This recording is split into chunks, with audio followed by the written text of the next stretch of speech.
Good evening and welcome to the July 21st meeting of the City of Summit Zoning Board of Adjustment. My name is Scott Loigitz and I'm the Zoning Board Chair. Please rise and join us in the Pledge of Allegiance. I pledge allegiance to the flag of the United States of America and to the republic for which it stands, one nation, under God, indivisible, with liberty and justice for all.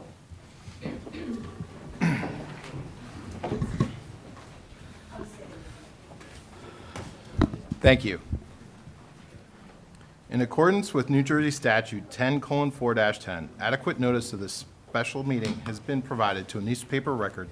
It's been posted here in City Hall.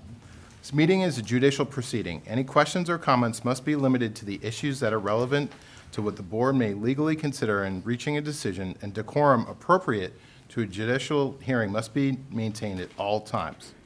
For the benefit of the interested public, this meeting is being streamed on the city's YouTube page and also broadcast on Summit's government channel, which is Comcast Channel 34 and Verizon Channel 30. Transcript of this meeting is also being taken using audio and video, so we need all speakers to utilize one of the microphones in the room. Please note that the fire exits are to my right, your left, and at the back of the room where you entered. The city has a listening system to assist the hearing impaired. If anyone needs hearing assistance, please obtain the system at the dais and return it here afterwards. Ms. Sands, please call the roll of the members. Vice Chair Zahn. Here. Mr. Yuko is excused. Mr. Millay. Here. Mr. Nelson. Here. Mr. Curran is excused. Ms. Chifo. Here. Mr. Feskins is excused. Mr. Chanchuli. Here. Mr. Nearing is excused. Chairman Loikitz. Here. You have a quorum. You may proceed. Thank you, Ms. Sands. Andy Ball is the zoning board's attorney. Mr. Ball advises the board members on matters of law and is the key interface with the applicant's attorney. Mr. Ball does not vote on these applications. Jessica Sands is a city employee and is the zoning board secretary. Our board secretary works with the applicants on preparing their applications, planning our agendas, and keeping our meeting minutes. The board secretary also does not vote on these applications. Also present are our experts who are hired annually by the board to provide input.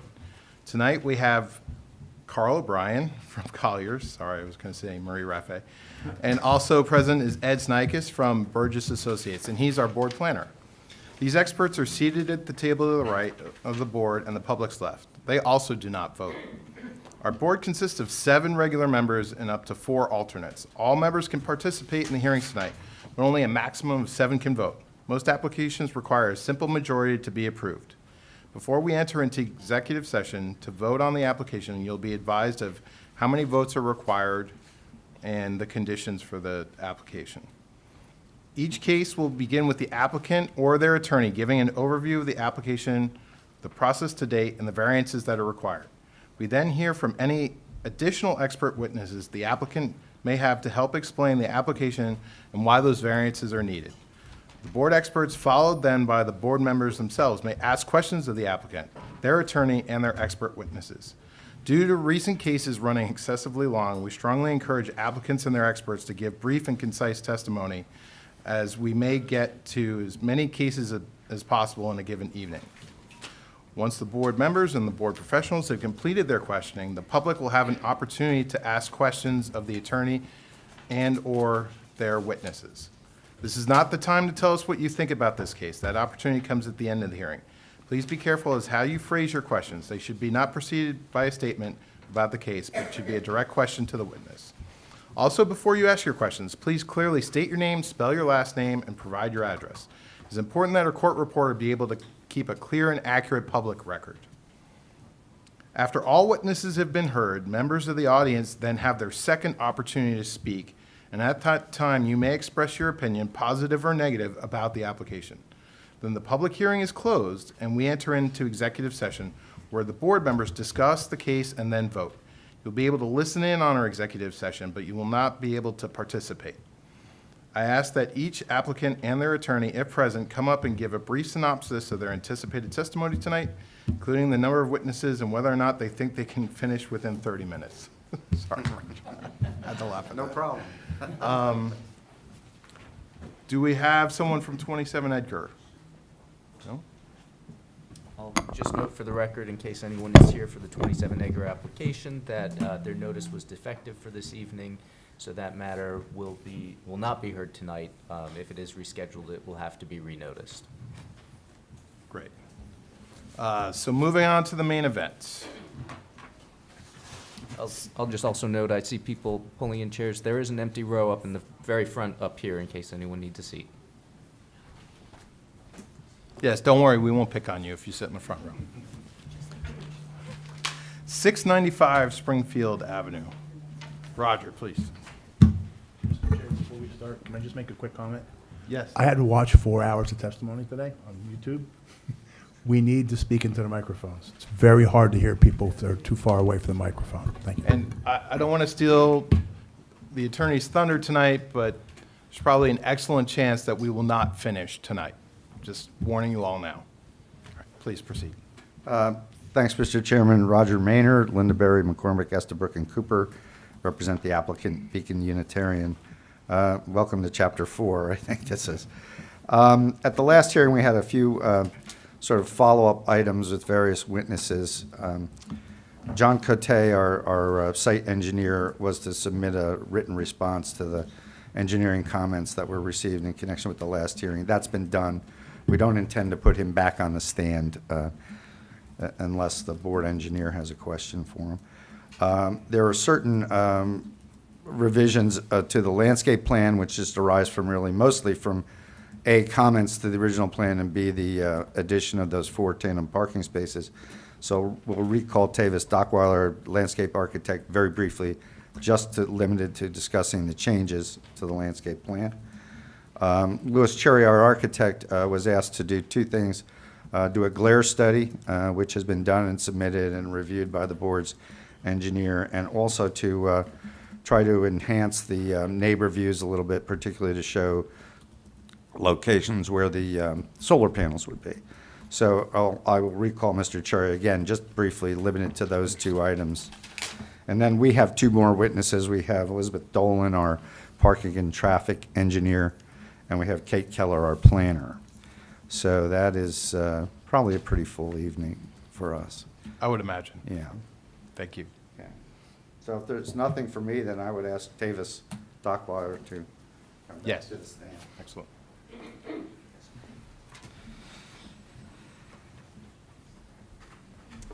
And Hi, good evening. I'll note for the record that you were sworn at the last meeting. Your credentials were accepted at that time. You remain under oath this evening. Thank you. Welcome back. Thank you for having me. Okay, I think this will be quick. I'm going to run through, and if anyone needs me to zoom in on the plans, I certainly can. But this is in response to John's changes largely and your requests. We have removed the walk connections into the adjacent properties. We have altered, and I will show it on the next slide, the landscape plan the way it needed to be to accept those 4 parking spaces. We have tweaked the landscape plan due to the shrinking of the building, and we also are going to look at your requests for the manholes at the bottom of the page. And one thing, Tavis, before we start, there was a comment about correcting the date on the plan, so that will be corrected. That will be corrected. I'm sorry, clerical error. Okay, and it's July 1st, Correct. 2025 is the correct date? for Correct. Revised plans, okay, thank you. Yes.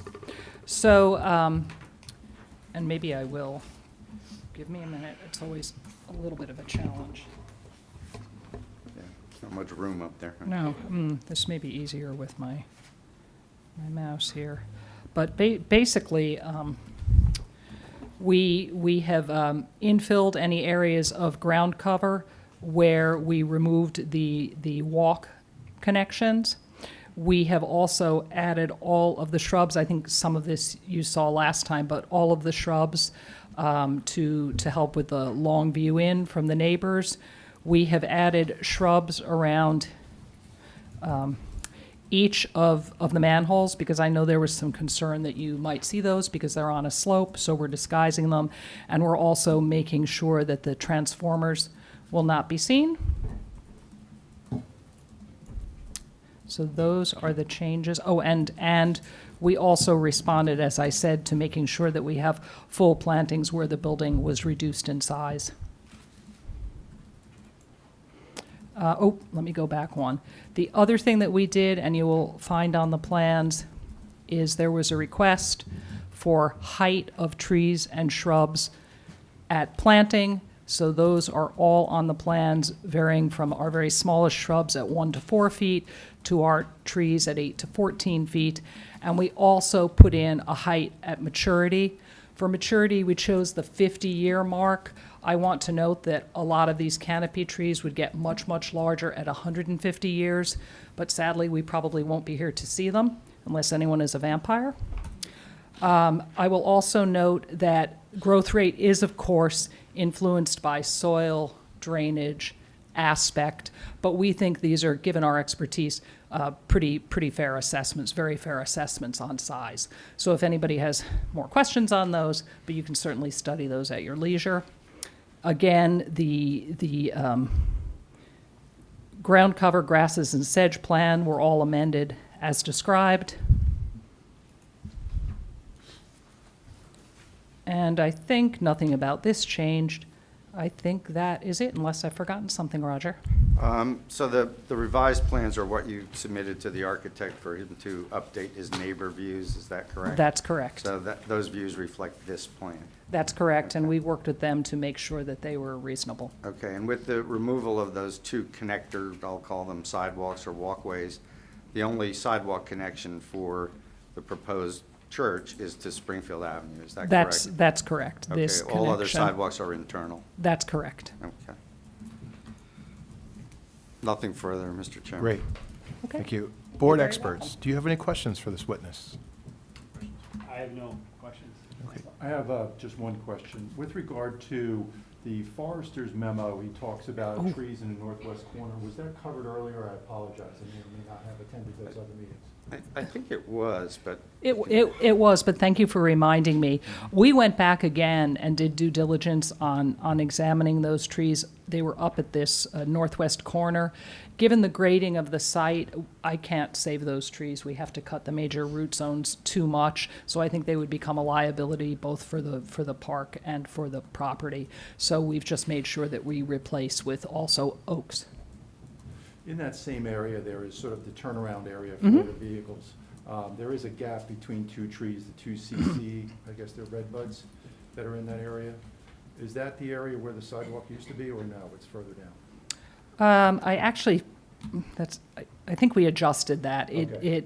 I think it went right through that center CC. I see. Okay. So there isn't a gap there between those two trees? Well, I think there's appropriate planting gap, but it isn't particular for a walk. Okay. But yet for the buffer, the intent of the buffer that's provided, required by the ordinance, could we fill that area in just to further screen that area? Sure.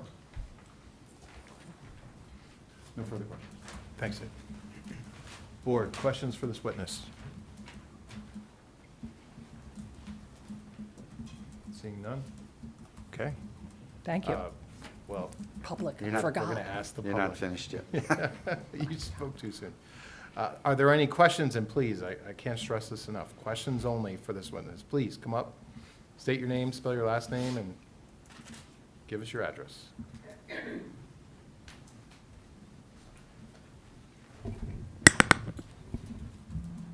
Members of the board, good evening. My name is Rob Simon. I'm an attorney with Herald Law in Warren, New Jersey. I am here on behalf of a whole bunch, probably 40-plus residents that live in the immediately surrounding area to the subject site.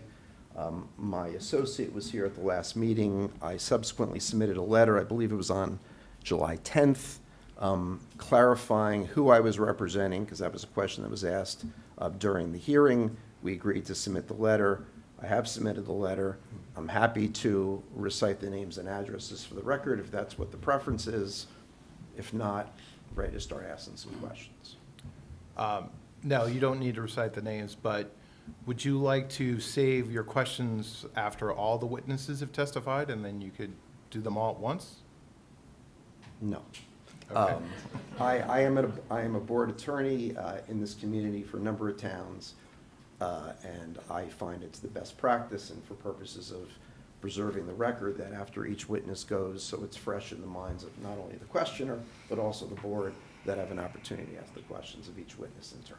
Okay, please proceed. Thank you.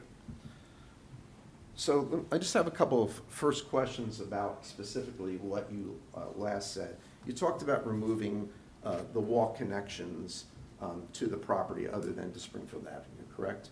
Okay.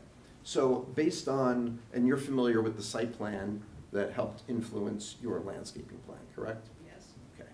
And based on this plan in its current iteration, is someone able to be on the site and walk to the adjacent park from any location at the property, given your landscaping and given your testimony and your submission?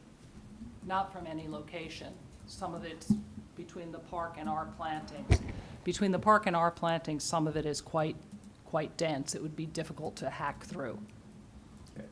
Are there areas, though, where the park is accessible from the property as proposed, and vice versa, whether those who are at the public park are able to physically access the property other than going on to Springfield Avenue?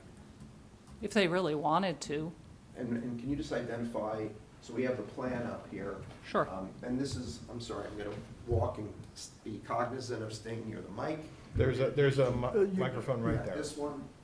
You need to You can turn it count on. Right, I'm going to. Tree, I'm referring to the tree and shrub planting plan. Might have to turn it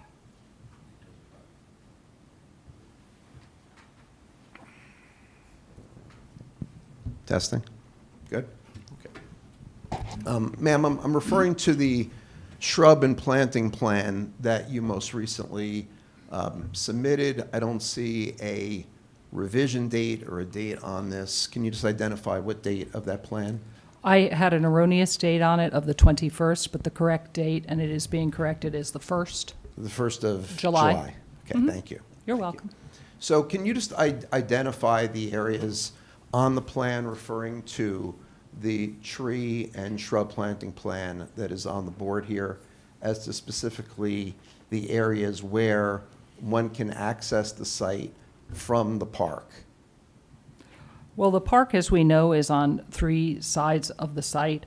I think along, I'm sorry, I'm having a little mouse trouble here. I think this is particularly difficult to access. Wait, as- let's, we have to, Okay. unfortunately, to make a record, we have to use the word. So when you're pointing to an area, can you just identify and describe where on the plan you're Sure. referring to? Thank you. Okay, so maybe it's easiest, so on the north and west side of the site, this is quite dense, both from the perspective of our planting and the park planting, and also wet at the top. I think that's difficult. I mean, anybody can hack through anything, but I think that would be very difficult. But when you say it's wet, what do you mean by that? I mean, there's a lower wet point up at the top of the site. Okay. Have you been to the site? Yes, many times. Okay. And is that wet point part of the site in the northeast corner, does that prevent somebody from walking from the park area to the property and vice versa? I think most people would not want to do that. Go ahead.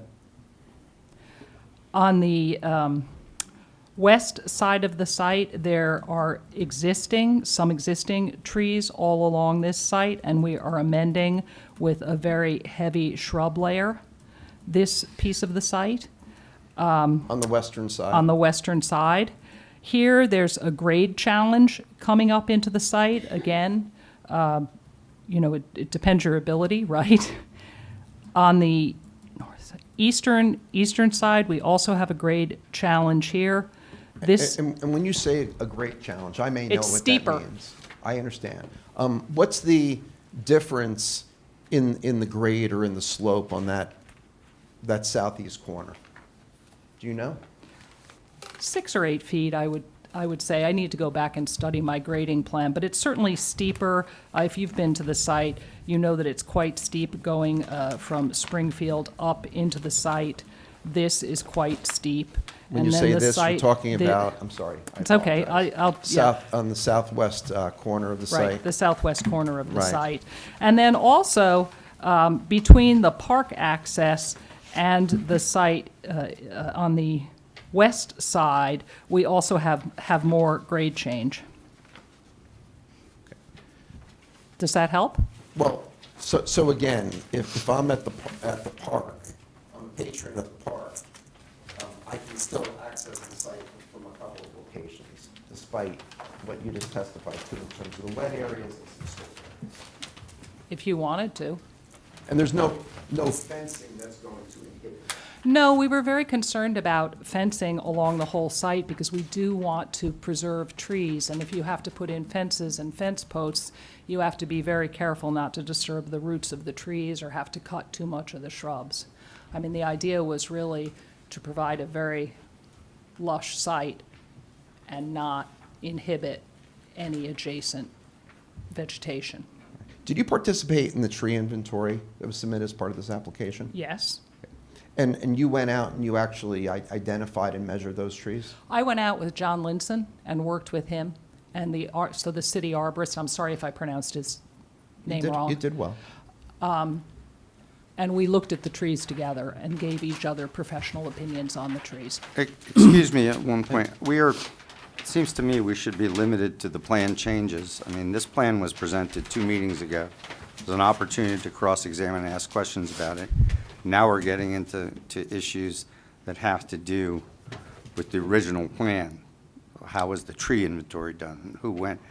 I think we're getting way beyond where we're supposed to be here. There should be very limited cross-examination to these plan The changes. reason why I'm asking all these questions is that the most recent submission, which I guess is dated July 1st, is the first time that the applicant has provided specific information as to the trees that are proposed to be planted in particular areas, including the diameter, breast height, time of planting, height, and proposed growth rate, which I'm going to get to in a couple of minutes. But I The reason think why- that information was largely already on the plans, and we were asked to include That's just another correct. column. Is that correct? That's correct. Okay.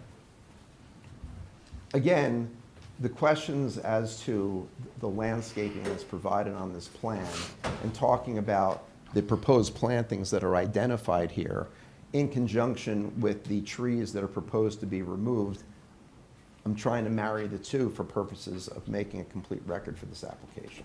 That's why I'm asking the questions. I'm not going back 2 meetings prior. So I think some of the tree size information is at least new to the board. I know there were questions about that at the last one. I think it's worth allowing questions into that additional information that's now clarified in these plans. But council, if you could please be mindful of the fact that we are only going to be focusing on these updated plans. I appreciate it. Yep. So you identified earlier that you are putting in ground cover where you removed walk connections, correct? Yes? Okay. Are there any opportunity, are there opportunities to replace that ground cover with actual tree plantings, given the location of that removal of those walkways? Which would provide an additional buffer opportunity. And I think we were just asked that for the northwest piece of the site. Of course, you can add more shrubs. I will say the northeast side of the site is more difficult, again, due to the grades. And also the tree cover, right? When you plant under mature trees, you can't always get good growth on shrubs. But the simple answer is, could we? Yes. Did your review with Mr. Linson include a review of the trees on the northeast side of the property, but on the park side? No. Those trees that you're specifically talking about right now that are where the drip line is hovering over, in essence, this property? No. You don't look at that? Because okay. we always respect trees that are on adjacent properties. Right, and you didn't, as part of that evaluation, you didn't assess whether any of those trees are dead, diseased, or dying, correct? No. Okay. And with regard to the transformer Yes. that you just testified to, that you're going to provide plantings to, I guess, shield or buffer that? Yes. Okay. Are you aware whether that transformer is required to have any type of lighting mechanism, as is typical for a transformer in front of a property? I'm not aware of any lighting mechanism. We could ask John, I guess. It's okay. And I don't need I to also hop around. I want just to want to know say, whether you. I want to say that that transformer is actually slotted into the grade with retaining walls around it. So the only thing we really have to screen is the front. Okay. Are the retaining walls themselves going to be screened? They're going to be buried in the slope. Okay. So you're not going to see those retaining walls? No. And with regard to your trees that you're proposing here, you have at the time of planting heights, Yes. and also heights after 50 years. Is there a Correct. reason why you picked a height of 8 feet at the time of planting as opposed to a taller height? Yes, there's a very good reason that I did that. Why is that? What we find is when you plant trees that are around a 2.5-inch caliper, they, as opposed to a larger tree, they tend to establish more quickly. So in 5 years, you basically have the same size tree. Those larger trees will take about 5 years to establish their roots before they push more top growth. So using a smaller tree, but not a little tree, is really better to assure good growth in the same time period. Except that for those first 5 years, you would do better with the taller tree. Depending upon the circumstance, except they're very difficult to establish larger trees, so they require a lot of life support. And so you run the risk with a larger plant that it will not live. So when we plant in this style, we know that this will give you a better success rate. Have you done a landscaping plan before adjacent to carports as for this application? Well, I- excuse me, there's no carports in this application. Well, there's solar panels above Well, parking lots. Let's call them what they are. I did for the nuns of the Immaculate Heart of Mary. Oh, no, they weren't the Immaculate Heart of Mary. Yes, I've done this. Okay, and where's that property located? Coriopolis in Pittsburgh, outside Pittsburgh. Okay. What about in New Jersey? Have you done any projects involving solar panels in New Jersey? Not for carports. And when you chose the height and the species and the diameter breast height of these trees, did you take into account any cover or shade that's going to be emitted from those solar panels in the parking lot? Yes. Okay. And how did you perform that assessment? Well, first we looked at the sun, and the sun is wrapping around the site from the east, right, to the west, around the south aspect of the site. So everything is planted behind those solar panels. And if the And solar, then we look at growth rate, so we planted anything smaller at the front because we don't want to obscure the solar panels. And we can also talk about, and Louis could touch on this, a shade study that was done in conjunction with his architecture shop. when you say a shade study, what are you specifically referring to that he performed apparently? That we look at the heights of the building and the shading and sun patterns on the building and the carports to make sure that they're going to function the way we want. Okay, and that's also known as a shadow study? I've heard it referred to as a shadow study. Right. And do you know whether that shade or shadow study has been submitted to the board to this date? No, Okay. that has not been. And with regard to your testimony, other than showing the growth, the total growth after 50 years, have you provided the board with any expected growth rate after a period of time that was shorter than an elapsed period of 50 years? We were not asked for that. I think the original ask was a growth rate up to 150 years, and that's why I qualified that. Okay, so it's just at the time of, all you have here is the time of planting and then 50 years later, correct? Yes. Okay. And with regard to your comment about that the growth rate is influenced by soil, drainage, water, fertility, light, exposure, that's just all on a case-by-case basis, right? Well, what we do when we make a planting plan like this is we think about each microsystem on the site and how they're going to perform given our expertise. I qualify it because it isn't like painting a wall, right? Things are alive. Right. So what microsystem did you consider for the eastern border of the property adjacent to the solar panels? On the eastern, adjacent to the solar panels? Yeah, where there's a slope. Can you point on the plan for me? I'm Sure. sorry. Sure. So, and by the way, I don't want to steal someone else's thunder, but you're familiar with Mr. Cherry's visual impact study that he submitted to the board in connection with this application recently? Have you Yes. seen it? Yes. Yes. Okay, and you saw the glare study that he submitted? Yes. Okay. And do you recall that part of his, what I'm going to call a visual impact study, depicted photographs that were taken from, I believe, Oakley, correct? Correct. Towards the site, okay? So right now, I'm focusing on the common property line between the park and your client's site, that eastern property line. You see where I'm referring to? I do. Okay, so in terms of the trees and the types of trees that you decided to plant in that area, what did you take into consideration in terms of those types of conditions, soil drainage? Excuse me, again, this is getting back to the original plan, which was 2 meetings ago. I think that we need to move on to the changes to this plan. We could be here all night The types of- re-examining a plan, but that's not the purpose of this meeting. She testified earlier, and tonight she testified about the fact that the types of plantings that are proposed for the particular area depends on those factors. Correct, and she testified to that 2 meetings ago, too. Have the plantings changed between the last time you testified and this version in the area he's asking about? No. Okay.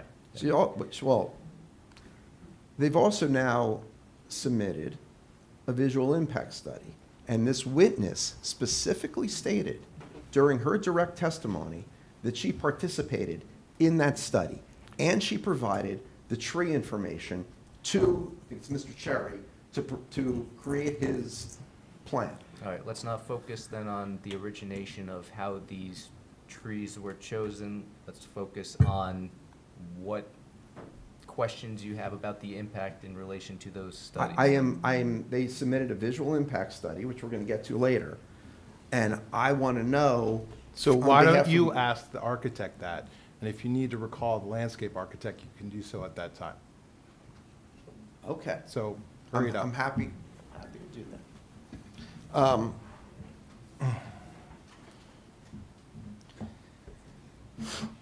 And with regard to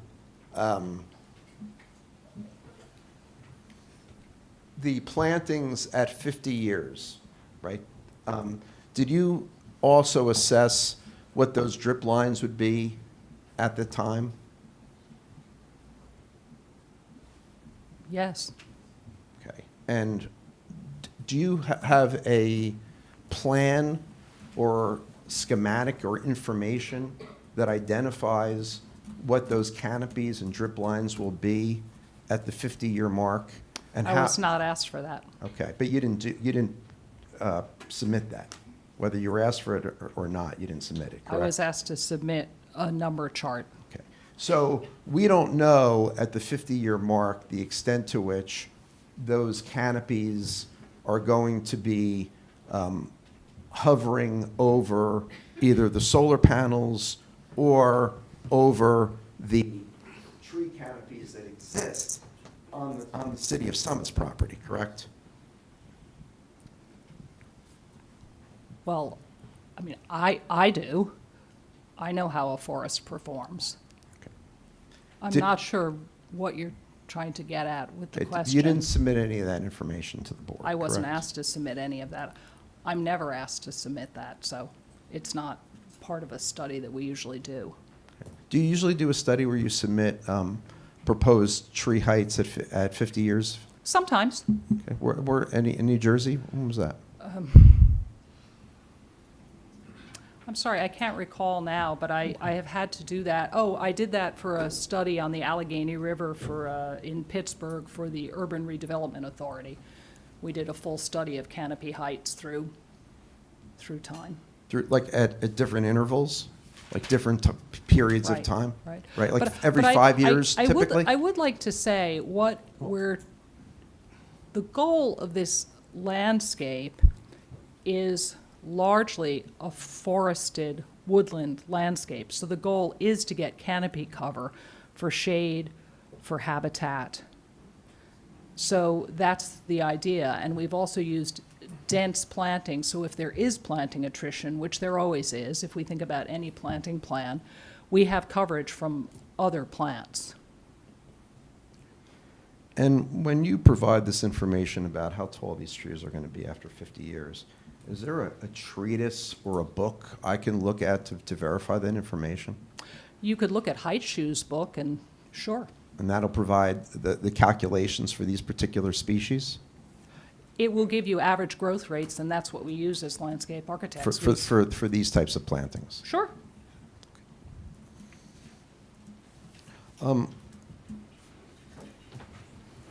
I will, Mr. Chairman, hold off on any further questions of this witness regarding her landscape plan pending questioning of the architect on the visual impact study.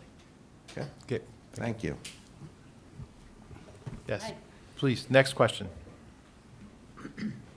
Hi, Jeff Sullivan, 12 Passaic Avenue. I had a question about the whole area around the parking lot. So from the northwest corner where the turnaround is, all the way wrapping around to the east side. And you mentioned today on the east side, the shrubs closest to the parking spots there were changed, or maybe you've provided new information in the table about them. Could you speak to what those shrubs are and how high they will grow? Sure. I'd be happy to, Jeff. And these were on the plan at the last submission.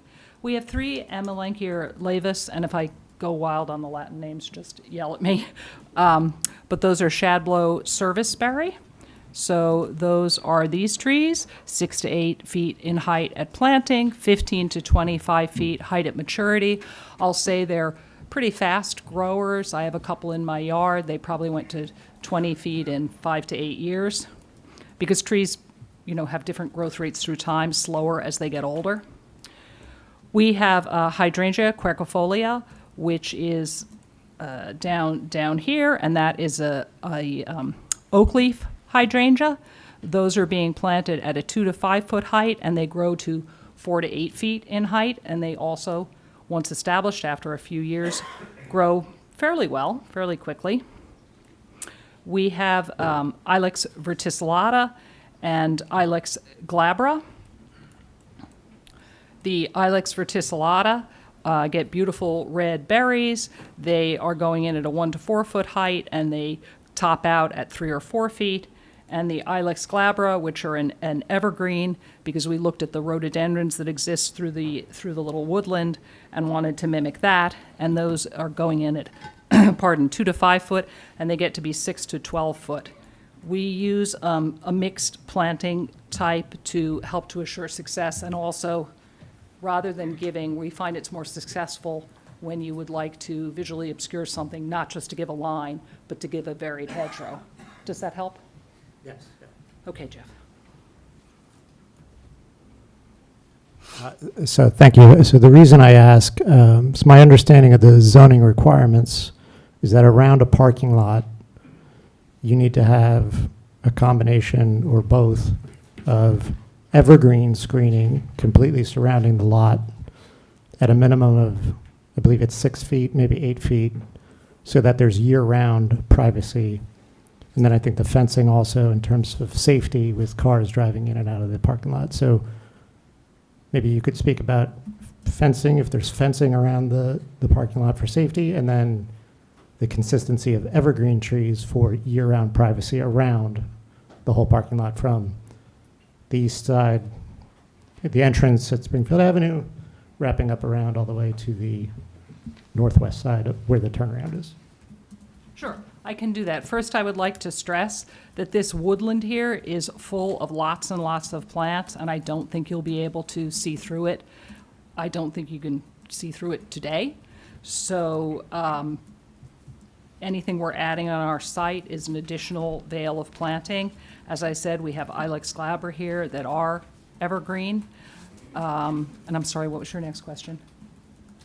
Fencing and Oh, we did. We did not use a lot of evergreens up at the top of the site. Number one, there aren't a whole lot of choices in a native landscape, but also because the park already has so much screening. And we did not fence, and I mentioned this before, because I'm concerned about adding a fence for the entire length and disturbing the root zones of the adjacent trees and thereby causing more damage than good. So to confirm, to meet that requirement, you're relying in large part on the plantings that are in the adjacent property. I think between our plantings and those plantings, we're meeting the requirement. Thank you. And then one other question about the, in the southwest side of the, where the transformer or the electrical service is. So with the retaining walls around there, I know you mentioned that the front will be screened. Will there be plantings on the backside at the height of the retaining wall for safety purposes so that there's no risk or concern of people, coming down? And that is a very steep slope there, so to kind of block for safety purposes, accidentally falling down that hill. There's a walkway there. So I'm pointing at the top side of the retaining wall for the record. I don't think that that's really on any natural pathway, and I think it's going to be vegetated enough, so that would not be a concern. I don't also believe we're required, and again, we can have our engineer talk to that, but I don't have a concern about someone falling into that. Could you add more shrubs? Sure, but. Thanks, I appreciate it. Thank you.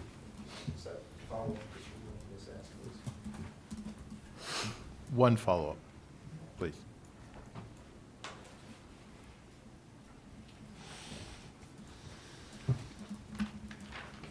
When you chose your plantings in the northeast section of the property, did you take into consideration all the structures that are intended to be installed in that area?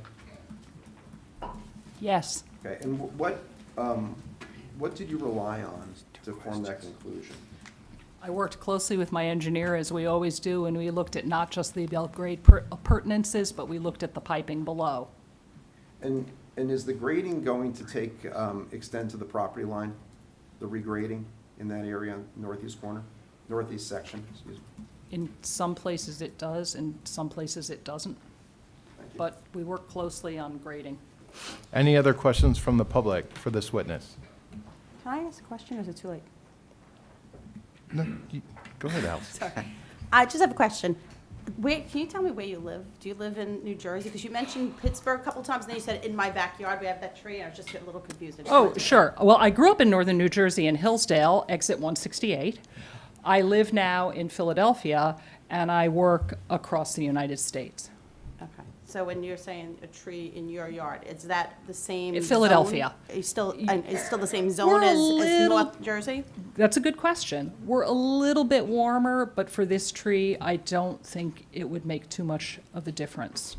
So we take that into consideration. It was just an example of a close site. Okay, thank you. Does that help? Yep. Thank you. Good. Roger, next witness. Next witness, Louis Cherry.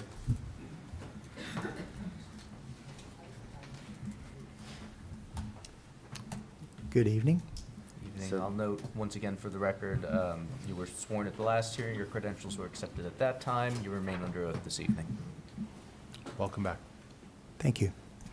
So, Louis, I would like you to just cover the two items that I mentioned in my introduction, first of which is the glare study that you submitted, and if you could briefly just review that for the board. Yes, and I guess I want to be clear, specifically what we're covering here is any reflective glare that could be experienced by people driving that would be a nuisance or a safety hazard. And we had sort of addressed that just based on what we know about solar exposures and areas of glass in very general terms at the last testimony. And at request of the board, we performed a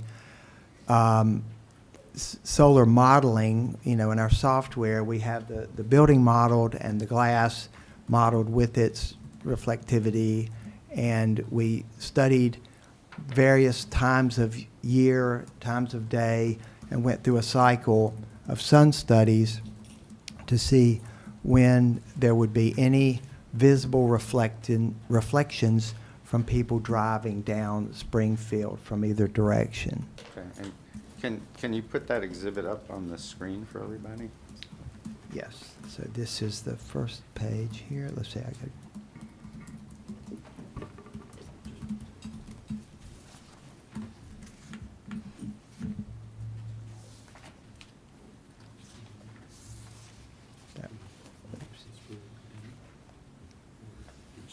yeah, let me get well, can I get the whole page in there?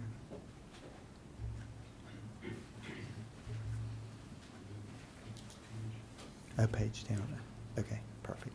Thank you. Okay. So, yes. Just before you refer to the exhibit, these are the additional exhibits that were filed with the board in early July. Can you just tell me what your conclusions were? You said you modeled the sun and the building through all different seasons, times of day. Was there any glare impact along the streetway, or? Well, I'll skip to the last page. Well, let's see, page down. What we determined was that there is about 15 minutes during the month of June where there is a small reflection that would occur on this glass where you see that hexagonal little flare there, and that would be experienced within seconds. That it was a negligible safety or nuisance hazard. Okay, and that's the only impact that was disclosed by your study? That's right. I mean, there's very little glass that would come into play here. So. Okay, and I believe, if I'm correct, that you've taken a look at the updated comments from the board engineer? Yes. And there were no comments on the glare study, is that correct? That's correct. Okay. Proceed if you want to just flip through the other exhibits. Yeah, so this indicates areas that have glass that is visible from some angle on Springfield Avenue. Those 4 areas. And then this shaded area is where on Springfield Avenue you would have some visibility to those glass areas. So all of that pink shading. And then this shows those glass areas identified on the building. And as you can see, A, B, and C are vertical strips of glass. They're not large expanses of glass at all. And then on the lower image, on item D, that's a larger expanse of glass into the building lobby. And then this identifies that one time in the month of June from about 5:45 to 6:15 in the morning that the sun angle as it's coming from the east would catch that vertical sliver of glass during a 15-minute time period. And that's the only time there's any reflection. That's right. Okay. Thank you. Okay. Then I think let's move to your other exhibits, which were the updated views from the neighboring properties. Yes, and this is a update of an exhibit that we presented at the last testimony, where we are using photographs of views to the site that in some cases we took had a volunteer to take some of those photographs. In a couple of cases they're from Google Earth, but they're in the winter, so all of these are the most exposure that would be possible when there are not leaves on the trees. And what we did not have in the last exhibit was the planting from Viridian Landscapes, additional plants. We were just showing what the views through the park, and just looking at it without taking into consideration the new plantings. And there were some questions about the solar canopies as to whether they were visible, and I wasn't certain whether they were modeled correctly. So this was confirming that they were indeed modeled correctly and were, because they weren't visible, and in fact they're not visible. But anyway, so that's what this represents. So the updated plans reflect the current landscape plan that Tavis just testified about, correct? That's correct. But they're shown in a winter condition, i.e. not leafed out? Correct. Thank you. And there is one page on this exhibit that there were some additional plants that were added, and it didn't make it. There were some revisions that we realized we had missed something. So I have one page that is updated, which we'll see, and we have copies of 15 copies of that page. We also have copies of the whole exhibit, whichever you would like, if you want to just swap out that one page, so we brought both of those tonight. Yeah, I would think the one page is Okay. sufficient. So this shows the 4 areas from which we looked at the views from the perimeter of the site into the interior of the site. One from 21 Oakley Avenue, one from 1 Oakley Avenue, one from Springfield Avenue in the street, and then one at the school drop-off. And this just kind of summarizes the same thing, except noting that we are not providing any views from the school drop-off because you cannot see anything. I mean, there's nothing that would be visible, so there's nothing to show on that particular view.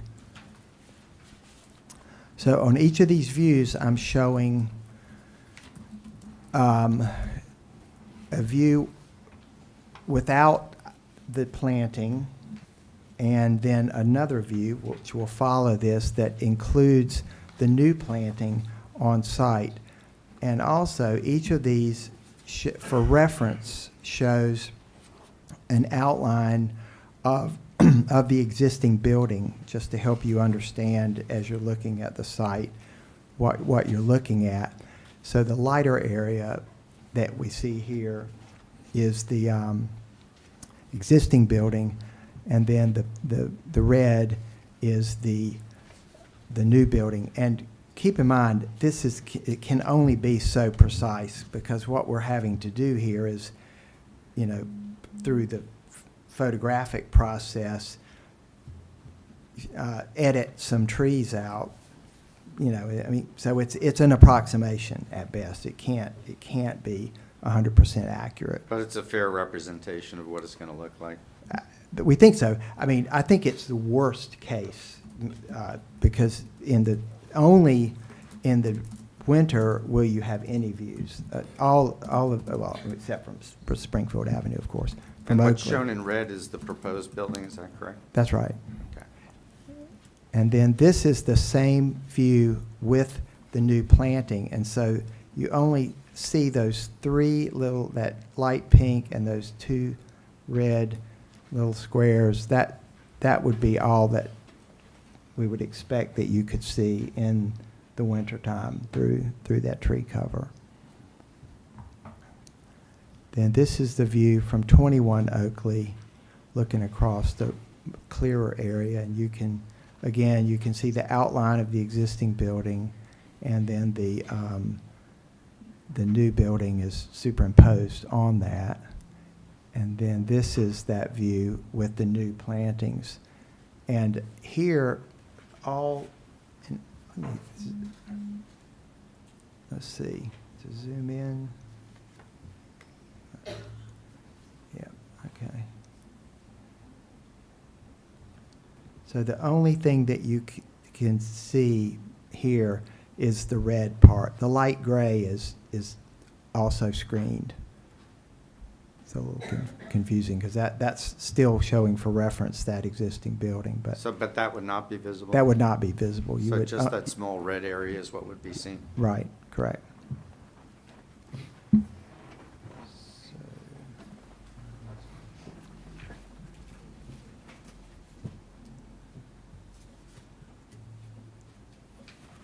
What is that gray area? Is that retaining wall? Is it No, solar? that's just the existing building that is actually screened, but it still shows up, but it would be covered by vegetation. I don't know if we're talking about the same. Oh, okay. Let me zoom in again. Maybe I'm on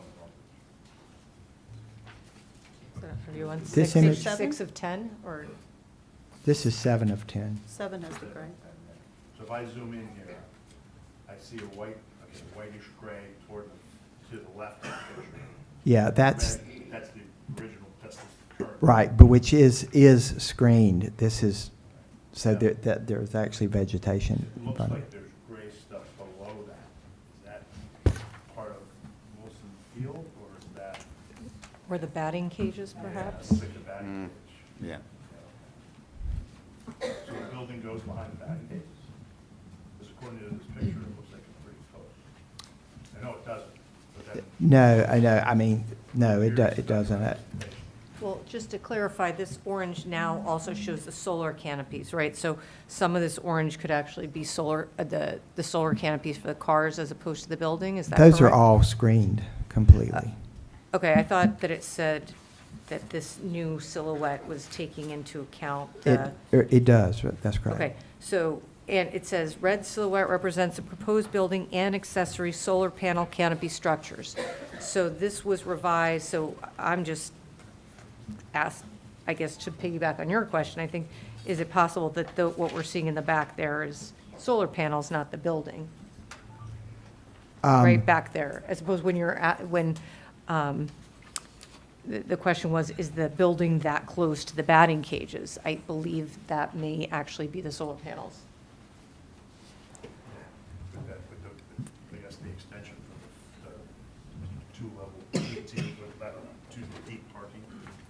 The solar canopies are only 12 feet tall, Mhm. so I don't think, none of those are in, But they're elevated, aren't they elevated on, there's this retaining wall they're on? no, No? no, Retaining wall? no.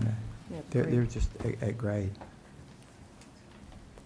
But the grade was raised 4 feet. Yeah, so there's some Yeah. sort of. Mr. Cherry, can you remind everyone the overall color palette of the exterior of this building?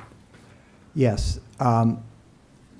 The color palette is actually very much intended to blend into the landscape. It's a wood, the plane that's facing Springfield Avenue is a wood plank material that is a pine, and it will be, it's treated as a thermal treatment, but it's a light tan color. And then the stucco is also a sort of a complementary light tannish gray color intended to be, very discreet. And then, of course, there's glass. I wouldn't want to add to your workload, but it would be interesting to see these exhibits rendered in the material palette that you're proposing, but obviously it's. You don't like the red, isn't it? Well, Oh, yeah, can we- you confirm there's no bright red? Yeah, there's no bright red. The thing is, you wouldn't see it. That's in fact the case, which, I mean, to your point. Which surprises me a little bit more than that you wouldn't show that image, but Well, understood. yeah, we were really trying to draw attention to, what the question is. Yes. What, yeah, so. All right, I'm sorry, we jumped ahead. Have you finished your additional testimony, Mr. Cherry, or? You have one is there more anything view, else? I think. I have one more Okay. view. Just one more view. And so here we're looking at, well, actually two views, along Springfield Avenue, and we see on the top one, and I'll zoom into these to see a little better. Here's the view of the existing building.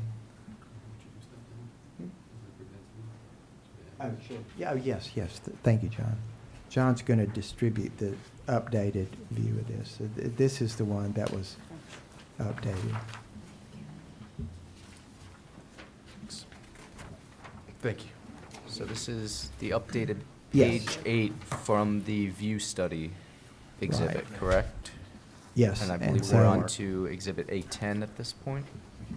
the top image is, hasn't changed. And now this is the same view with the building in place. And you can see the tan wood siding there, and you can see the lighter tannish gray stucco panel. And you can see on the light gray stucco panel, there's plantings that are pretty tall there, and so, yeah, so that's just showing the views from Springfield Avenue of the new building, So that's the view from the west, is it? from the west, correct.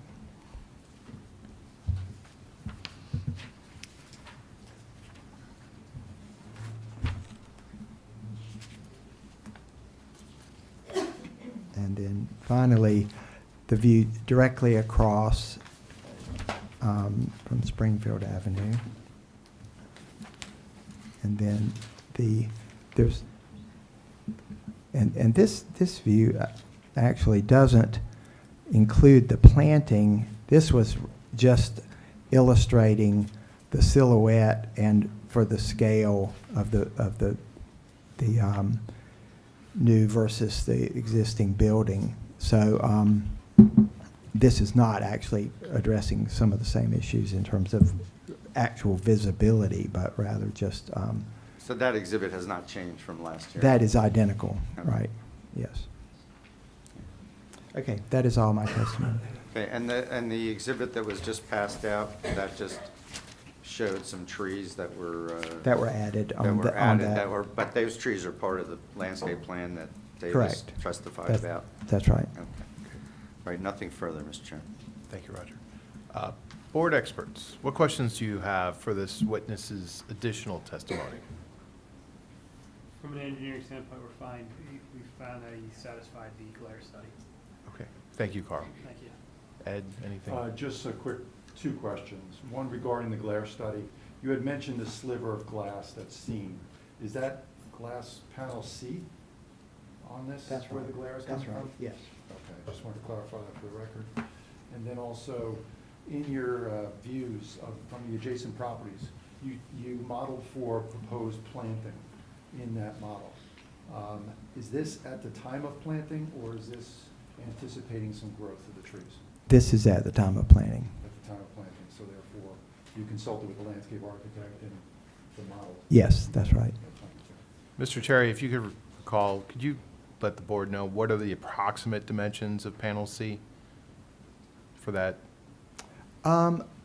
Approximately 5 feet wide by 20 feet tall. Okay, great, thank you. Carl, you actually had a... Yes, yep. one item there, just to revise your testimony a little bit, you kept referring to a 15-minute time period Mhm. where there was glare. In your report, it's actually a half hour. Oh, okay. It's 5:45 to 6:15 in the month. of Sorry, June. yeah, my Great. mistake. Thank you for that, Carl. And Yeah. on that point, I assume we were talking about 15 minutes in the month of June. That's every day in the month of June, the half-hour Now it's time half frame? hour. Every day? In that range, I Okay. mean, that was sort of an average, yeah. All right, great, thank you. All right, questions from the board for this witness's additional testimony? Allison. I have a question about the glare study. I don't know, I've never seen something like this before. Is this an official one? Is this a car that's like a sedan? Is it a SUV? We're looking at buses. I mean, there's buses that go down the road. I mean, whose view is this? And is it somebody who's a tall driver? I mean, it would be different depending on the height of the vehicle, I would guess. Not really, No? no. It's a vertical thing. The little reflection might be a foot higher or lower, but it wouldn't have any noticeable impact. But could it be closer to your line of vision if you are at a different height of a vehicle? I mean, if you're, so, right now, it's like, at whatever, like, at 1 o'clock, right? So if you're, at a different angle, if you're in a taller vehicle, could it be where it is shining right in your eyes? I mean, I don't understand, I don't know how glare studies work.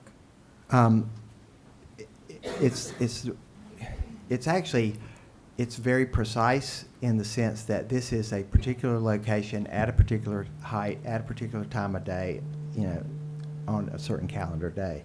But what's really relevant is more, what's the impact? So, we're not studying every height and every position. So it's really just an average.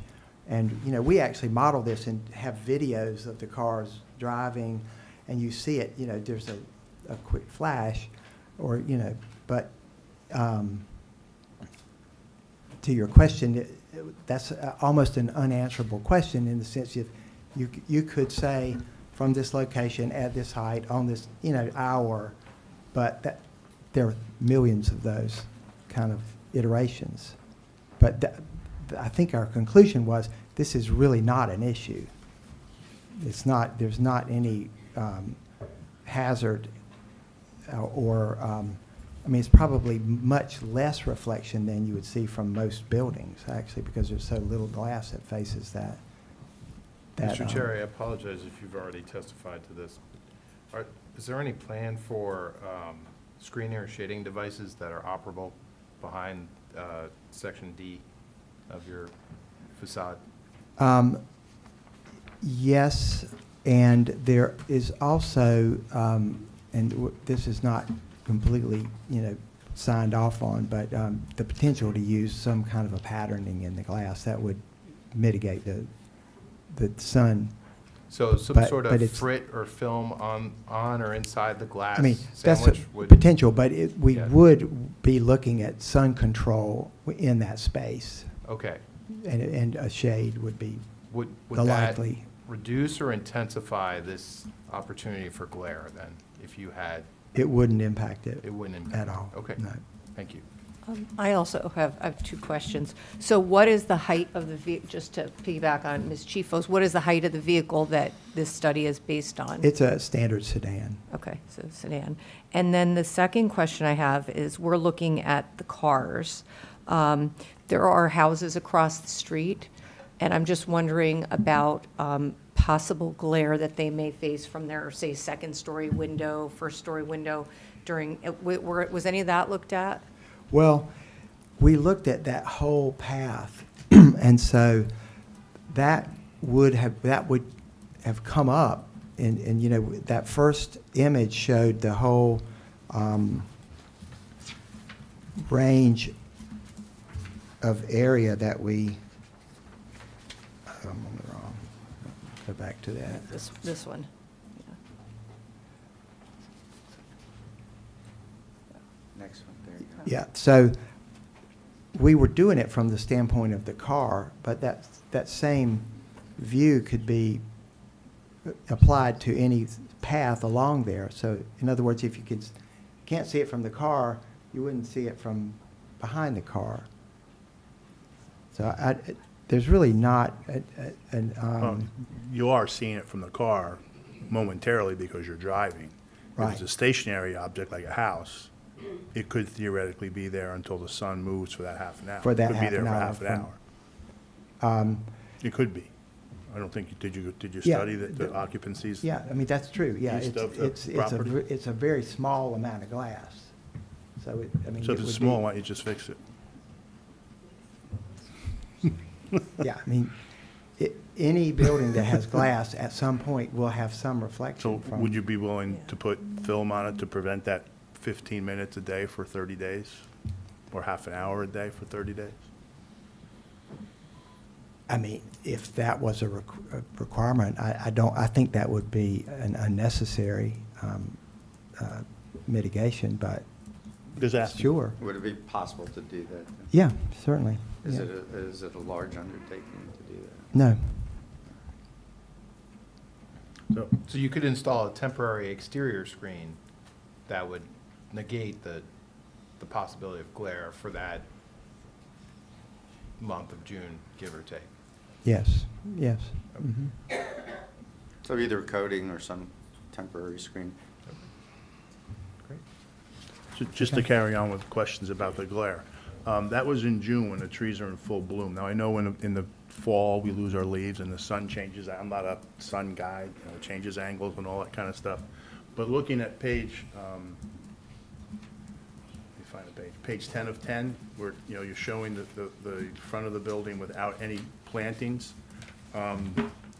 With I guess this book you used for modeling, and we know how, I'd like to meet the engineer who designed 24 at the bend there, because I probably went by a book.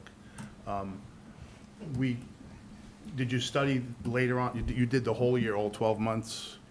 Canopy, no canopy, angle, different angles of the sun, all that kind of stuff? Is that what that book does? I'm not following you. Well, let's say it's December, and the sun's lower in the sky. Mhm. There's no tree canopy. The angle hits these windows, and it reflects to the neighbor's yard, which my cohort here was talking about. Was that studied as well?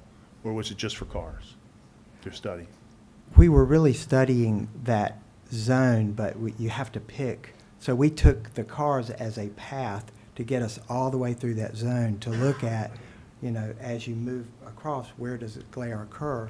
Because it comes in a. So there really was no study of the residences around? Like on Oakley? No, on Springfield Avenue, directly across the street. Oh. I think we would say it applies to those as well, because like I say, it's a path all the way across. But that gets back to my question. A car is a momentary object. If the car's doing 35, they're there for, I'll give them the benefit of the doubt, 15 seconds. I live across the street. I'm there all day. I'm going to see that glare from maybe not that east-facing glass structure, but maybe the ones that are facing me on Springfield Avenue later on in the day. No, you won't. You That's that we absolutely looked at that. There was no instance of reflected glare on any day of the year except in that period of time from that one pane of glass. Thank you. Sure. And Mr. Nelson, just to clarify, that was a hypothetical. I imagine that living across the street, you do not personally live across the street. Oh, I do not, no. I live on the other side of town. I have my own issues. Any other questions from the board for this witness? Seeing none, we'll now open it up to questions only from the public. Very good. Please.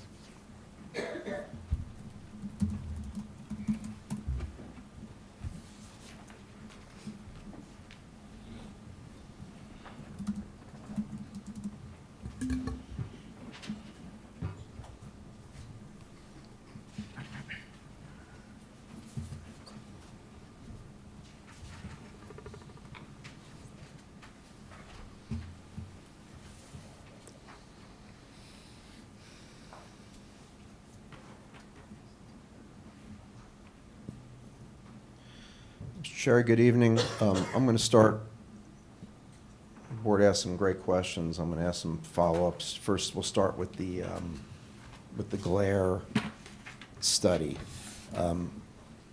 Did your glare study didn't take into account any glare from any solar panels on the site, correct? We did actually look at that. There is no instance of any glare from solar When you panels. say you looked at that, how'd you look at it? We have a model. We modeled all of this, and we did the same study with the sun, and just concluded quickly that there's no opportunity for that. Okay, did you submit that modeling to the board? No. And when you talk about we looked at it, we did the modeling, I assume you use some form of computer program for this type of evaluation, That's right. right? And you didn't create the program yourself, correct? That's right. Okay. And so you purchase the program and you insert data into the program? That's right. Okay. And how do you submit the data into the program? Do you know, let me ask it this way. That's okay. Did you submit the data yourself into the program? Did you do it? Now, first of all, when I say me, I'm talking about me and my staff. Well, I'm asking you, no, you. Me personally? You personally, did you submit any of the data into this program that you're referring to? Well,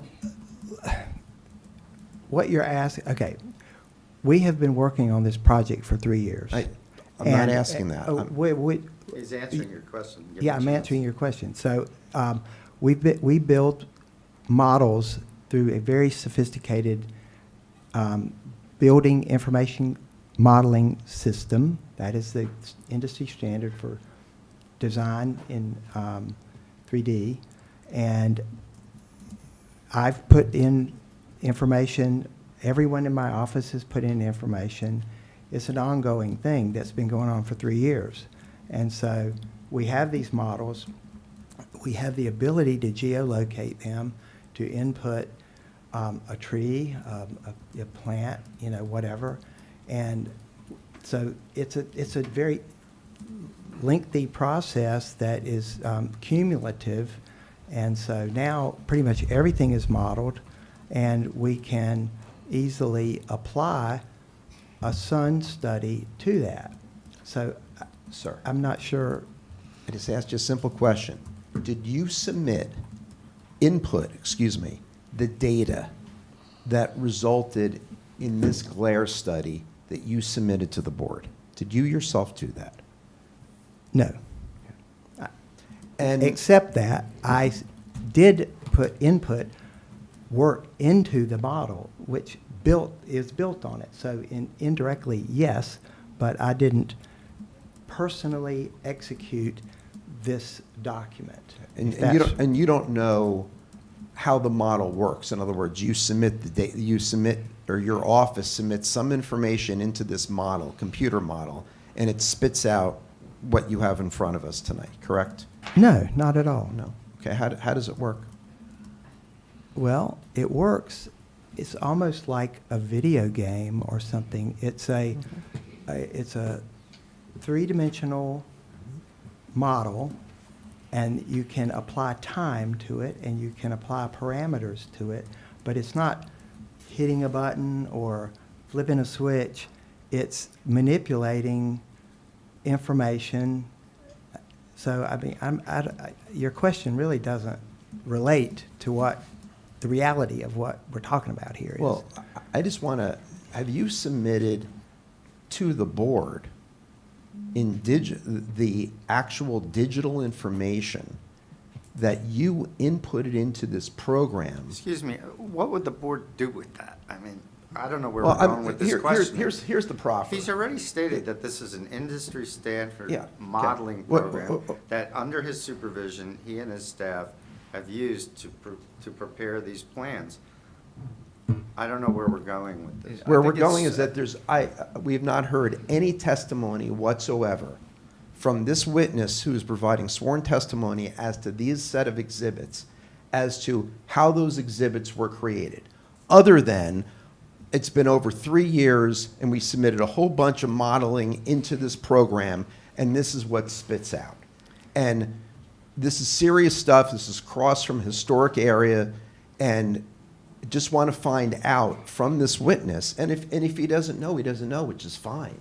But I just want to know what the basis is, because typically for this type of study, which I would submit respectfully is not an industry standard study, is that you would show your actual depiction of what is being inputted into the model so that the board can see in real time, oh, this is what in essence is being looked at, and this is the glare study that comes out of that.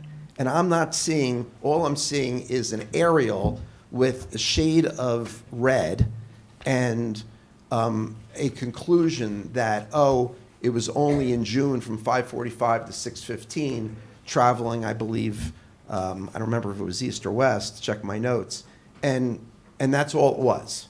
The other thing you're seeing and have heard tonight is that the board's own expert engineer has already said that this is an acceptable and proper study, and he had no questions or comments about it. Just because a board professional has no questions or comments about any portion of evidence that is submitted as part of this application does not obviate the need for the applicant to fulfill their burden of proof and provide information so that the board can make an informed decision on the application. And That this is why witness I'm has asking done the that. questions. May I just ask a question here?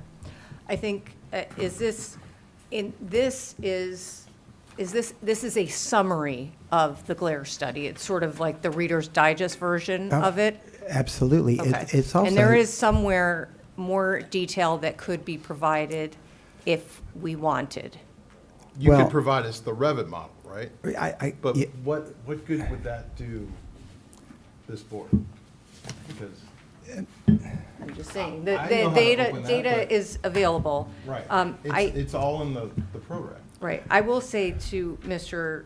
Simon's point, like, this is pretty light for a study compared to other studies we have seen for shadow studies, other things like that. There generally is more information, so I don't know that we need all of that. I just wanted to ask the question, is this a summary or is this the full study? And if this is a summary, then, we know there's more data underneath it. If we want to ask for that, if you would like that as a public exhibit, maybe that's what we should get to so we can move on to the next question. Well, I would say also this was, I think we, in looking at this, and I would caveat this too, is we're not typically asked to produce input. I mean, we're professionals and we have, we produce a product based on a long process and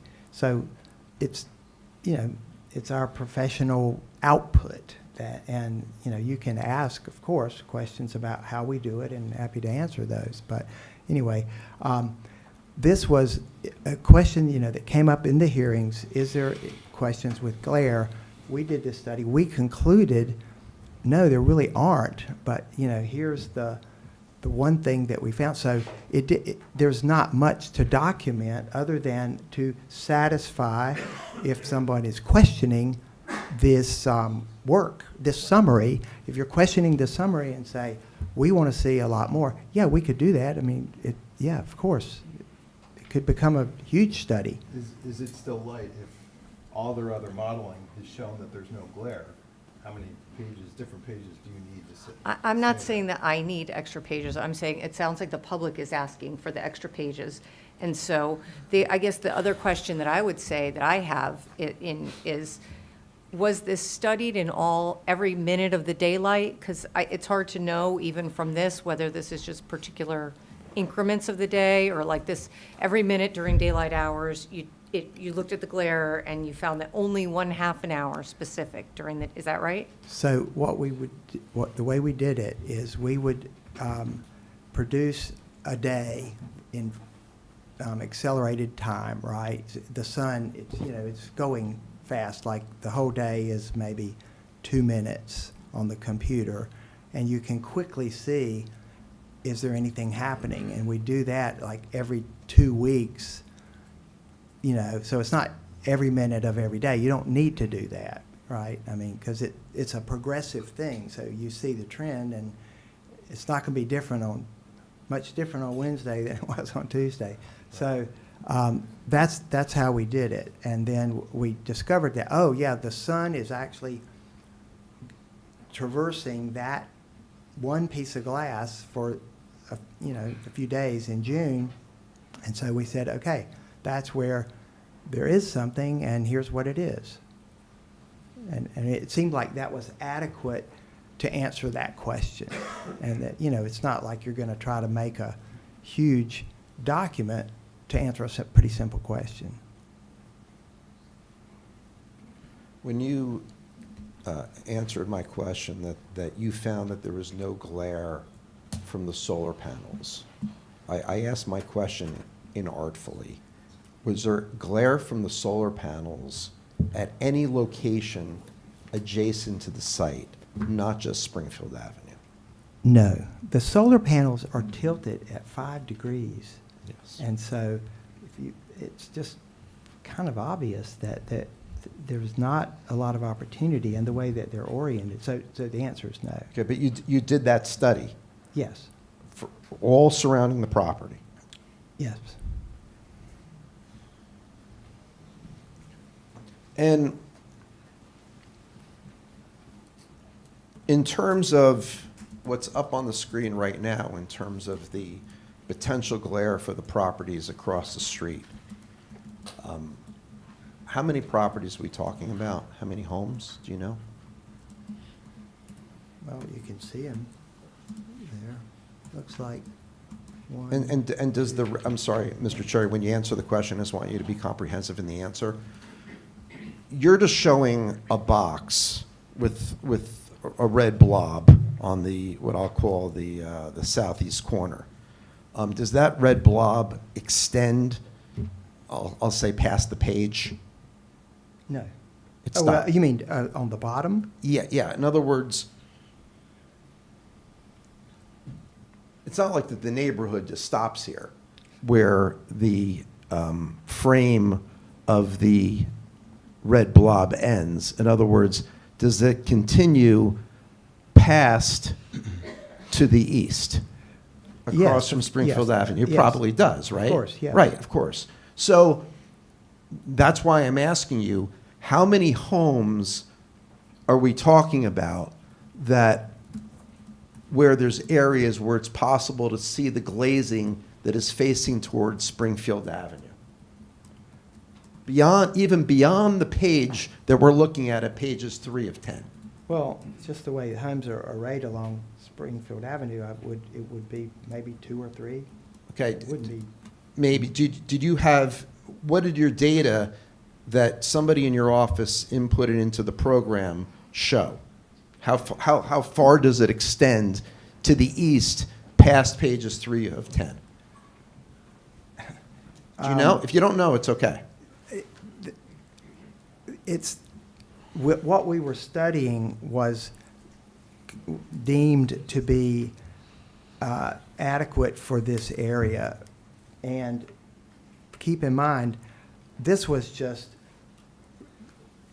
studying who, under whatever conditions, could possibly have any glare, because you have to be able to see the glass to have the glare. And so this was all the scope of that. Now, you could extend those out for 100 feet, 500 feet, but it's not meaningful. And in this zone, this cone of view there would be a tiny sliver that actually produced any glare. And in terms of your study, did you take into account the slope of the roadway of Springfield Avenue? Because my recollection in driving through that neighborhood on Springfield is that there's a fairly significant dip going from east to west. Yeah, that's in the model. That's in the model. Yep. Okay, and do you know what the slope of Springfield Avenue was inputted into the model? Do you have any idea? Well, it changes, there is slope there, and it's in our survey. So And it's that's, it's there's a. accurately modeled. And there's an area to model that. Mhm. The area D, where in June, there's going to be glare from 5:45 to 6:15 a.m., driving from east to west. Do you know from any type of traffic study how many cars we're talking about during that time frame? No idea. And where have you done, before we move off the glare study, where else have you performed a glare study in connection with the development application in New Jersey? Never. Never, right. And how many years have you been practicing architecture in the state of New Jersey? 3. 3 years, architecture in New Jersey, okay. That's right. Okay. Have you ever performed a glare study in any other state?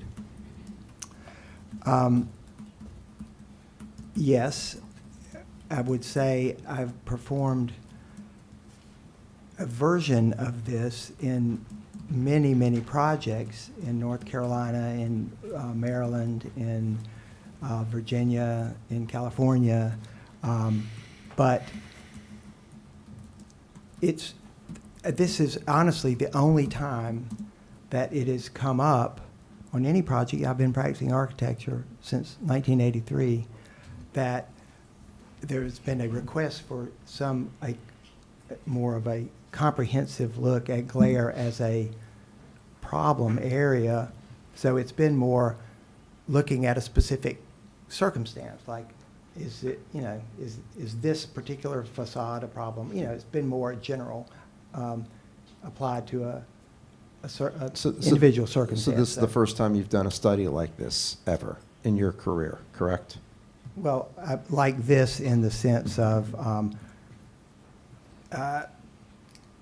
with this level of concern, I would say.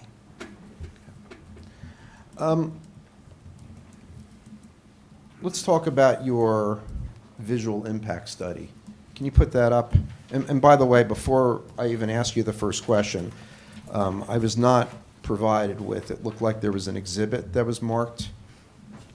I think it was A10. Can I have a courtesy copy of that just to look at it for a minute, please? I think that's it. And I would just point out this, I would not call this a visual impact study, but I mean, I guess you can call it what you would like to, but it's really looking very particularly at screening.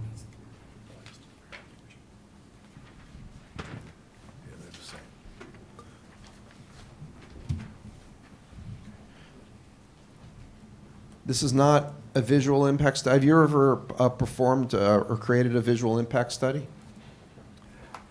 No. No. Not, Okay. no. So if this is not a visual impact study, this is just a study called Views from Adjacent Properties? Is that the study? It is, as I just stated, it is looking at screening and potential visibility. And maybe that's your definition of a visual impact study, which is fine. But. Okay. But have you ever submitted a Views from Adjacent Properties study in connection with the development application in New Jersey? No, this is the only project I've done in New Jersey. Okay. And have you submitted a similar report in other jurisdictions? Certainly, yes. This is very common. Okay. And the program that you used to create this Views from Adjacent Properties study, is it the same program that you used in connection with your glare study? We use multiple programs to create these types of documents. Yes so and what, no. what programs did you use for the Views from Adjacent Properties? Well, we used our model in conjunction with Photoshop using static photographs, and then we overlay the static photograph by placing a view in our model from the same exact location that the camera was positioned at based on our, triangulating kind of the view. And then we overlay those, and then we subtract out the trees to show the building. That's more or less how we did it. And what's the name of the program that you used for this? We used Revit for the modeling, and we used Photoshop for the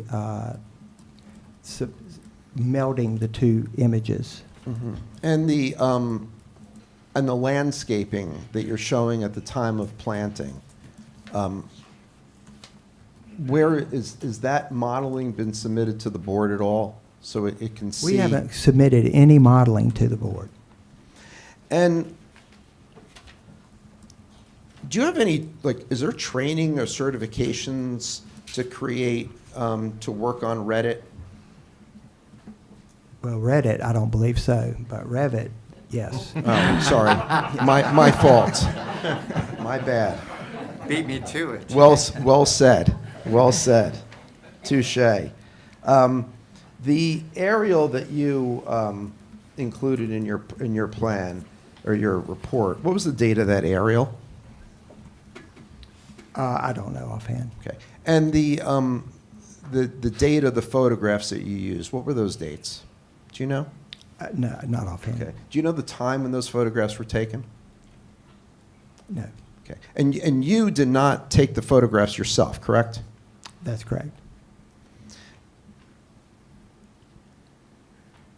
And the red and white overlays, they're not intended to show what the buildings and the solar canopies are going to look like, but they're rather just silhouettes which you identify as approximate outlines of visible structures. No, the outlines are very accurate. What is approximate is the tree coverage in between. We're having to interpret some things there. So I would absolutely say those are not precise. They are approximate. And do you know in what degree of accuracy we're talking about? Are they 80% accurate? I'd say 80% is probably a good. What do you base 80% on?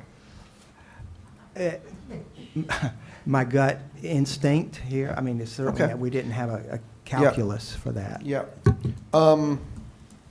And you, did you utilize the latest landscaping plan in inserting that into your model? Yes, that's exactly why this exhibit exists, so that we could input that. And does it take and the model takes into account the trees and brush that are going to be removed because of all the grading activities? Yes, Okay. absolutely. And do you know how how the model does that? You erase them. You erase them. Yeah. And you can identify from that distance which trees and which brush and which hedgerow is going to be removed, and you erase it based on the grading plan and based on the area of disturbance. You can do that. Well, like I said, it's not 100% accurate, but what we can do is we have all of the vegetation that is on the site located, and we have, the views, and we have to approximate what we believe is being removed. So yes, it's not, it's not 100% accurate. It's an approximation. Did you, how did you determine to only use the number of photographs that you used? Why didn't you use more photographs from different locations? We made a judgment as to what we thought was representative of the issue, and that this was sufficient. Did you ask permission from any property owner to go on their property and take a photo from that property? No. And you didn't submit any views from the church property looking out to other properties, whether it's towards Oakley or whether it's towards the park, correct? Correct. And there's no views from any other Springfield Avenue properties, correct? Correct. And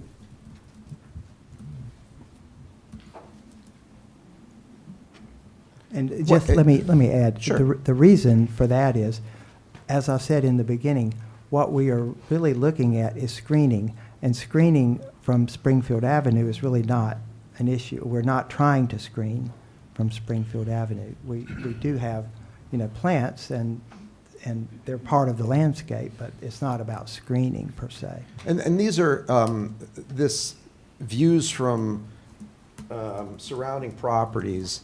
That's a daytime view, correct? You haven't submitted any type of nighttime view, such as when the 15-foot light poles are on, correct? That's correct. Okay, and it also, because you're not showing any nighttime views, you're not showing any views of any types of lights that may be on the building itself, correct?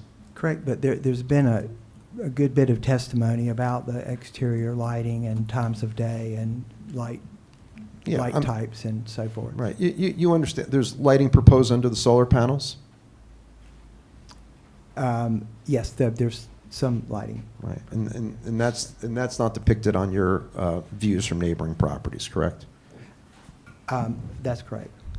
And your plan, I'm sorry, Mr. Cherry. Yeah, your aerial on page, they're not numbered, but I think on the second page, site plan existing, and you show four locations, right? Mm-hmm. Right? Near to the west of the 1 Oakley Avenue, there looks to be a path, That's right. right? And Through that the path, park. and that path is in the park, correct? Correct. Right? How far is that path to the property line? Do you know? I don't. I think Mr. Cote covered that last meeting. The distance? Yes? Okay, thank you. Let me see if I have any.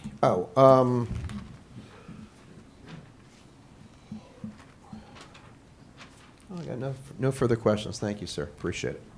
Thank you. Any additional questions only from the public for this witness? Jess Sullivan, 12 Passaic Avenue. Just a quick question. I believe it was page 4.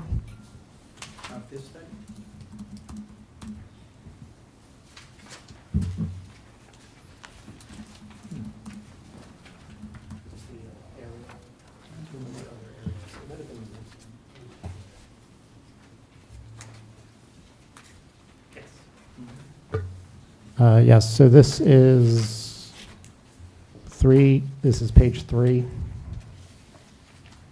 of the summary report. So just a quick question about the landscaping in this overhead is updated to reflect the landscaping plan?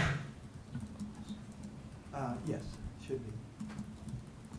So just to confirm, we have on the east side of the property, along that property line, we have several trees that are actually blocking and covering the solar panel array throughout the parking lot on the southeast side. On the adjacent property?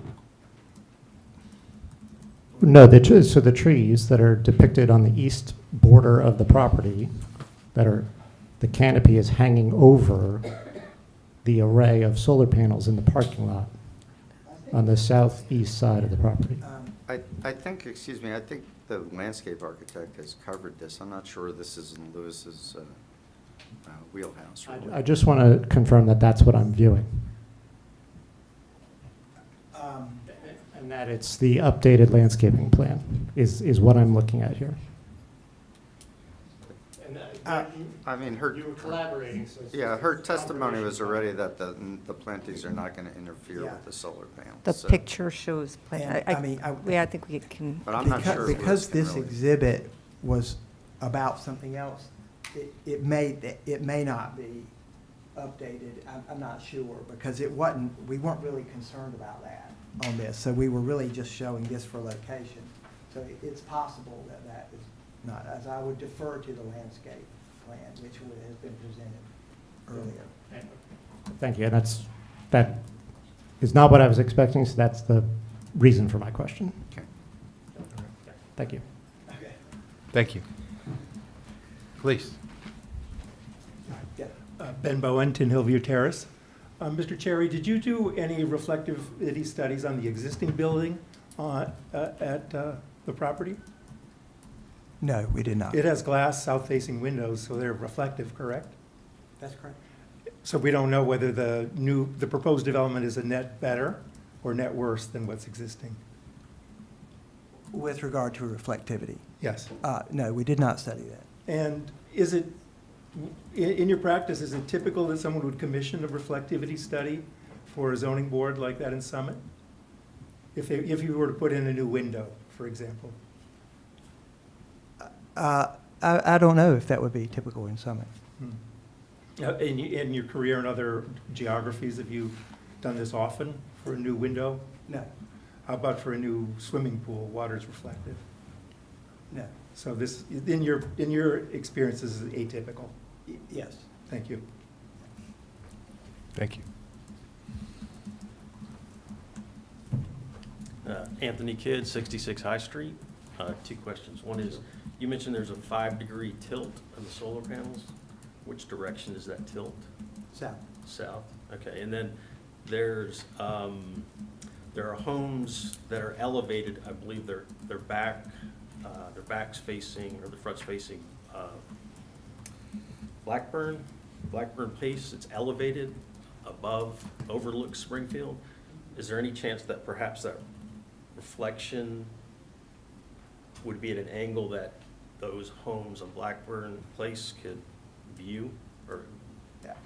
I don't know where Blackburn Place is. Let's see, it's Off your picture. off your picture, No. and it's elevated, No. so it's, you look down towards Springfield Where Avenue? the No, stream there's no goes, chance. is Tennis court. eroding the houses. The sun would have to be in the north, Okay, and it doesn't ever go there. okay, thank you. Yeah, sure. Thank you. Anyone else? Okay, Roger, you're on a roll. What do you got next? Do you want me to continue, or do you want to break? Let's do one more and then we'll break. You sure about that? I know, I Concise just jinxed testimony. us, but let's push through a little bit. Okay, so I'll- call I'll swear- Elizabeth Dolan, please. And I'll swear you in. Do you swear from the testimony you're about to give in this matter is the truth, the whole truth, nothing but the truth? Yes, I do. And can you please state your name, spell your last name? Elizabeth Dolan, Dolan. Thank you. And can you describe your background and experience for the board? Yeah, yes, I have a Bachelor of Science degree in Civil Engineering from Rutgers. I'm a licensed professional engineer registered in New Jersey and neighboring states. My license in New Jersey is current and in good standing. For 39 years, I've practiced traffic engineering primarily in New Jersey. I've been accepted before this board and about 200-plus boards throughout New Jersey as an expert in traffic. And I've also reviewed traffic, parking, and DOT aspects of applications on behalf of planning and zoning boards in New Jersey. Any questions from the board? Mr. Simon, do you have any questions about her credentials? No, I'm very familiar with Ms. Dolan. I have no questions. Thank you. I imagine we'll accept you back once again. We will. Welcome back. Please So- proceed. Thank you. Quick couple of preliminary questions. So, Ms. Dolan, you have either heard in person or reviewed online the testimony of all the prior witnesses? Yes. And you're familiar with the plans and exhibits in the application in Yes. this matter? And you have, this is not your first go-around with the House of Worship, I take it? No, I've been involved in many House of Worship applications, including the prior Beacon expansion over at Waldron Avenue. Okay, thank you. So would you go ahead and summarize your study and your Sure. conclusions? We submitted a traffic and parking study dated November 18, 2024, and I don't know if does that need to be marked for That should be already in it's the a record. submitted document. Yeah, that was filed. Have that, right? Yes, we have that listed on the website. Okay, very good. So I'll go through this and try to also hit on a couple things that I picked up in my notes from the prior meetings. So our study was prepared based on the 300 seats, and we're now down to 236. So the in traffic engineering, it's better to start high because if we go lower, then all the trip projections become lower. So we've already studied what I would call a worst case scenario. So although the analysis is based on 300 seats, I'm going to give you some numbers based on the reduction in seating.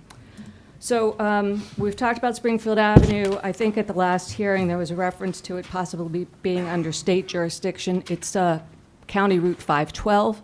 There was also a question about the speed limit. It is 35 miles per hour. It's 2 lanes across the site frontage, and parking is permitted on both sides of the street in the site vicinity.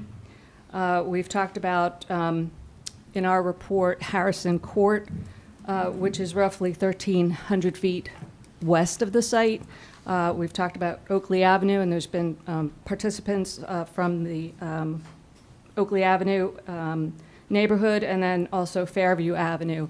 I've noted those in the existing conditions section of my report because when we studied parking, we looked at the distance between Harrison Court and Fairview.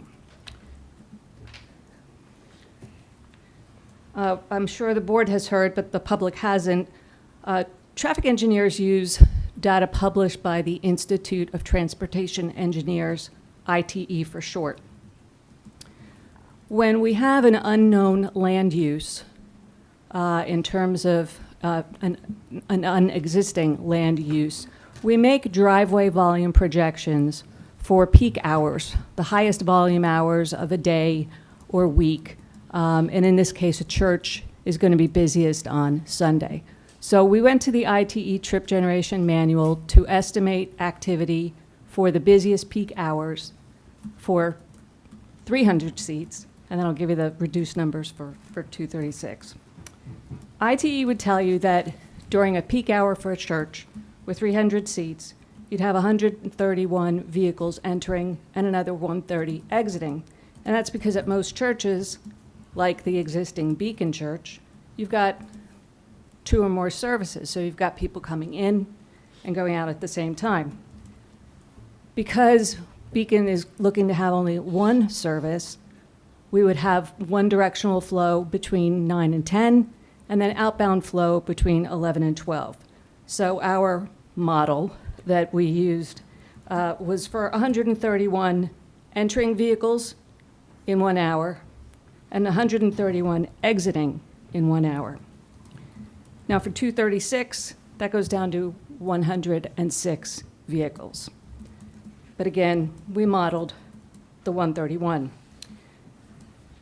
The interesting part about the analysis is that, as also been presented and discussed, we only have 46 parking spaces on site.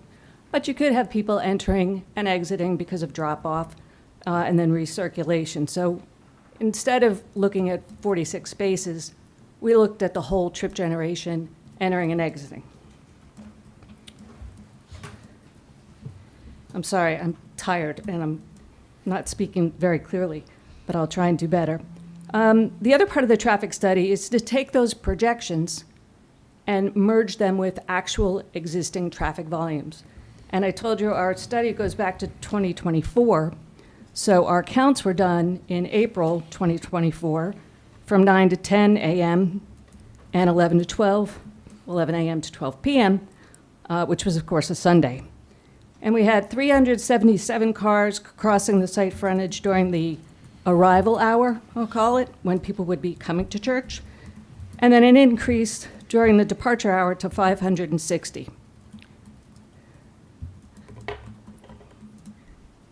We then took those volumes and we applied a background growth rate, which is a traditional factor of safety applied in a traffic study.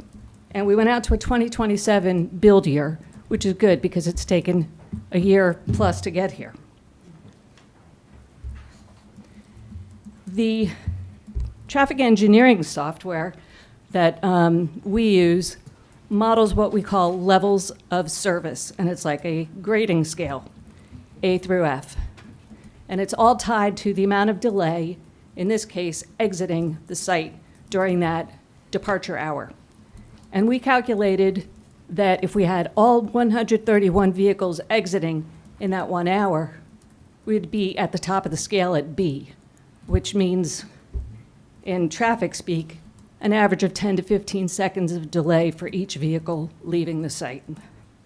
I'm really sorry. I'll take my time. Please, take your time. I'm trying to make sure I get all this information because I know the public's not familiar with this stuff.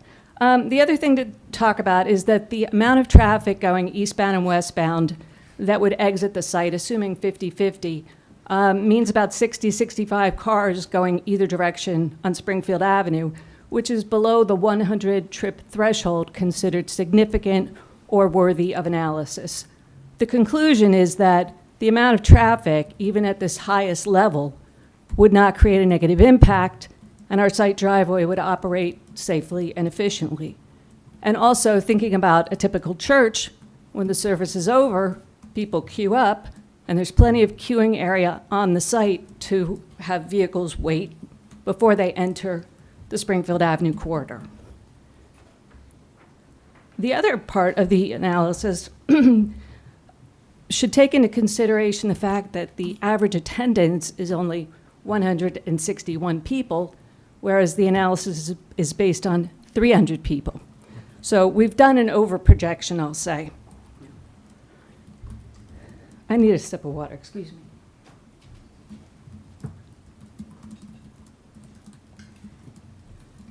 I've been traveling and I haven't had much sleep. No worries at all. It took me 3 days to get back to Newark Airport. That's not, that's a different kind of traffic problem.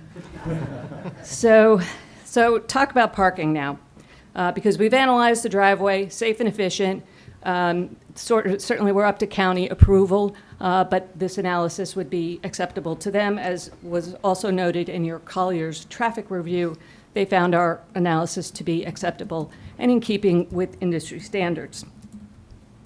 Now, as for parking, we're down to a requirement of 79. We've got the 46 on site, so we've got a deficit of 33. We have been out on Springfield Avenue to do formal counts during 4 Sundays. We started back in February 2024. It was February 25th from 9 to 12. So it was a serious monitoring session, and we found at most 2 cars parked on Springfield Avenue between Harrison Court to the west and Fairview Avenue to the east. We returned on Sunday, April 21, and we found a maximum of 3 parked between Harrison and Fairview. And then March 16, 2025, we found 0. And most recently, I was out there on June 29th and found 4. So in all of these studies, a maximum of 4 in that stretch, and we now need 33, oh my God, 33, theoretically, based on the 236 seats. Now, if we look at the fact that we've got 161 typical attendees, that would produce a demand of 54, which would mean we would only need 8 on street. And there's certainly sufficient parking within the site frontage and nearby proximity on Springfield Avenue to accommodate that deficit. So from a parking perspective, while I know nobody wants extra parking on the street, I don't find the number of spaces that are, or number of cars that are likely to park on the street on Sunday morning to be a negative impact. And there's certainly the capacity for those vehicles to be accommodated nearby. And I would also point out that the existing church over at Waldron Avenue has no parking, so the congregants are accustomed to walking any distance of a few hundred feet up to 1,000 feet, based on my studies of that site a few years ago. So I tried to be concise. I know there's a lot of questions. I'll try and chill and answer as best I can. Just a couple of follow-up questions, Betsy. Sure. And then if you would need a break, we can do that. Yeah, I do. I really do. That would be great. Okay. I'm sorry. No, that's I've had a fine. horrific week of traveling, and I'm not trying to, you know, So why make don't we anyone feel take sorry for me. 5 minutes, and That'd be if great. you need more, Roger, just let me know. Okay. Yeah, Okay. 5 minutes would be Thanks. great. Then Thank I you just very have a much. couple questions.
All right, before we begin, everyone, we have some updates. We are going to go to Roger's next witness, which is planning, and that's going to be direct testimony only, all right? With the provision that we're going I think to, Roger would like to just briefly address us on that point. Yes, thanks, Mr. Chairman. Given what Ms. Dolan's been through the last few days and her state of exhaustion, I think it's unfair to ask her to continue. No problem. So she will come back, be available, probably finish up her direct testimony a little bit and then be available for cross. yes, And what we would do is start our planning testimony with the knowledge that even if I finished what I think is our direct tonight, I might have to recall the planner when Ms. Dolan finishes if there are any Understood. issues. And then, the planner would obviously be available for cross after that. Okay. And then it would be whatever witnesses Mr. Simon wants to bring, so. okay. If we could, I think if before Ms. Dolan leaves, if we get some idea of dates. I believe we're looking at October, is it 6th? October 6th is the next available hearing date. October 6th, I can do that. Leaving in the day after that.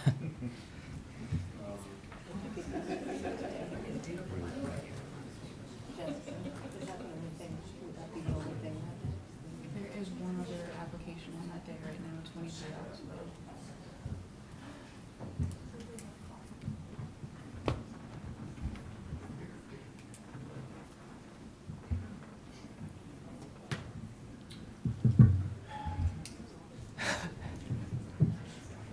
Shrinking. Roger, I think we might I think Dawn switched it on me. continue the conversation with you about the calendar.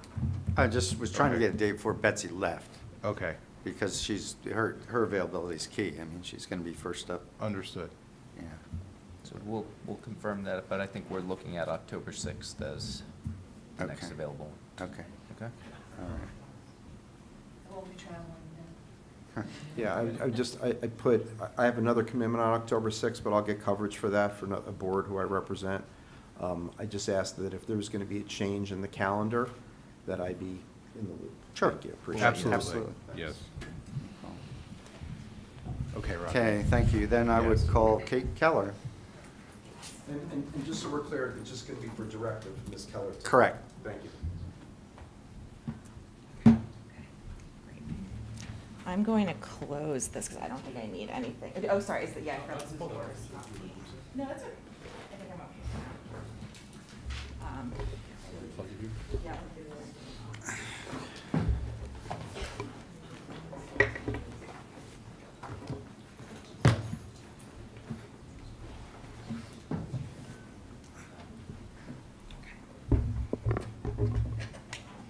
Hi. Okay. Over here. All right. Hi, good evening, Chairman, members of the board. My name is Kate Keller. I'm a professional planner. And if you could please raise your right hand. Do you swear from the testimony you're about to give in this matter is the truth, the whole truth, nothing but the truth? I do. And please state your name, spell your last name. Sure, my name is Kate. Last name is Keller, Keller. Thank you, and can you briefly describe your background and experience for the board? Sure. So I am a principal at the firm of Phillips Price Greigel Laney Keller LLC, based in Hoboken, New Jersey. I am a licensed professional planner in the state of New Jersey. My license is currently valid. I have appeared before this board before. Last time was approximately maybe 2 months ago. And I've been accepted as an expert for about 100 and something boards across the state. I also serve as a municipal planner to several boards across northern and central New Jersey. Any questions from the board? Mr. Simon, any questions about our credentials? I'm not familiar with Ms. Keller, no questions. Thank I you. imagine we'll accept you back once again. We will, Great. welcome back. Great, thank you, Please Chairman. proceed. Okay, Thank you. and Ms. Keller, just for the record, you have either been present for or reviewed online the testimony of all the other witnesses in this matter? Yes, I have. And you're familiar with the plans and the application and exhibits before the board? Very much so, And yes. familiar with the master plan and the development regulation ordinance of the city of Summit? Yes. Mhm. Thank you. And could you please describe your planning study with respect to this application? Sure. So, we were brought on as the project planners here, in which we, both are here to provide testimony, and we also provided guidance and to the other professionals over the last, 6 months to a year. 6 months for me, more the year or so for my firm in total.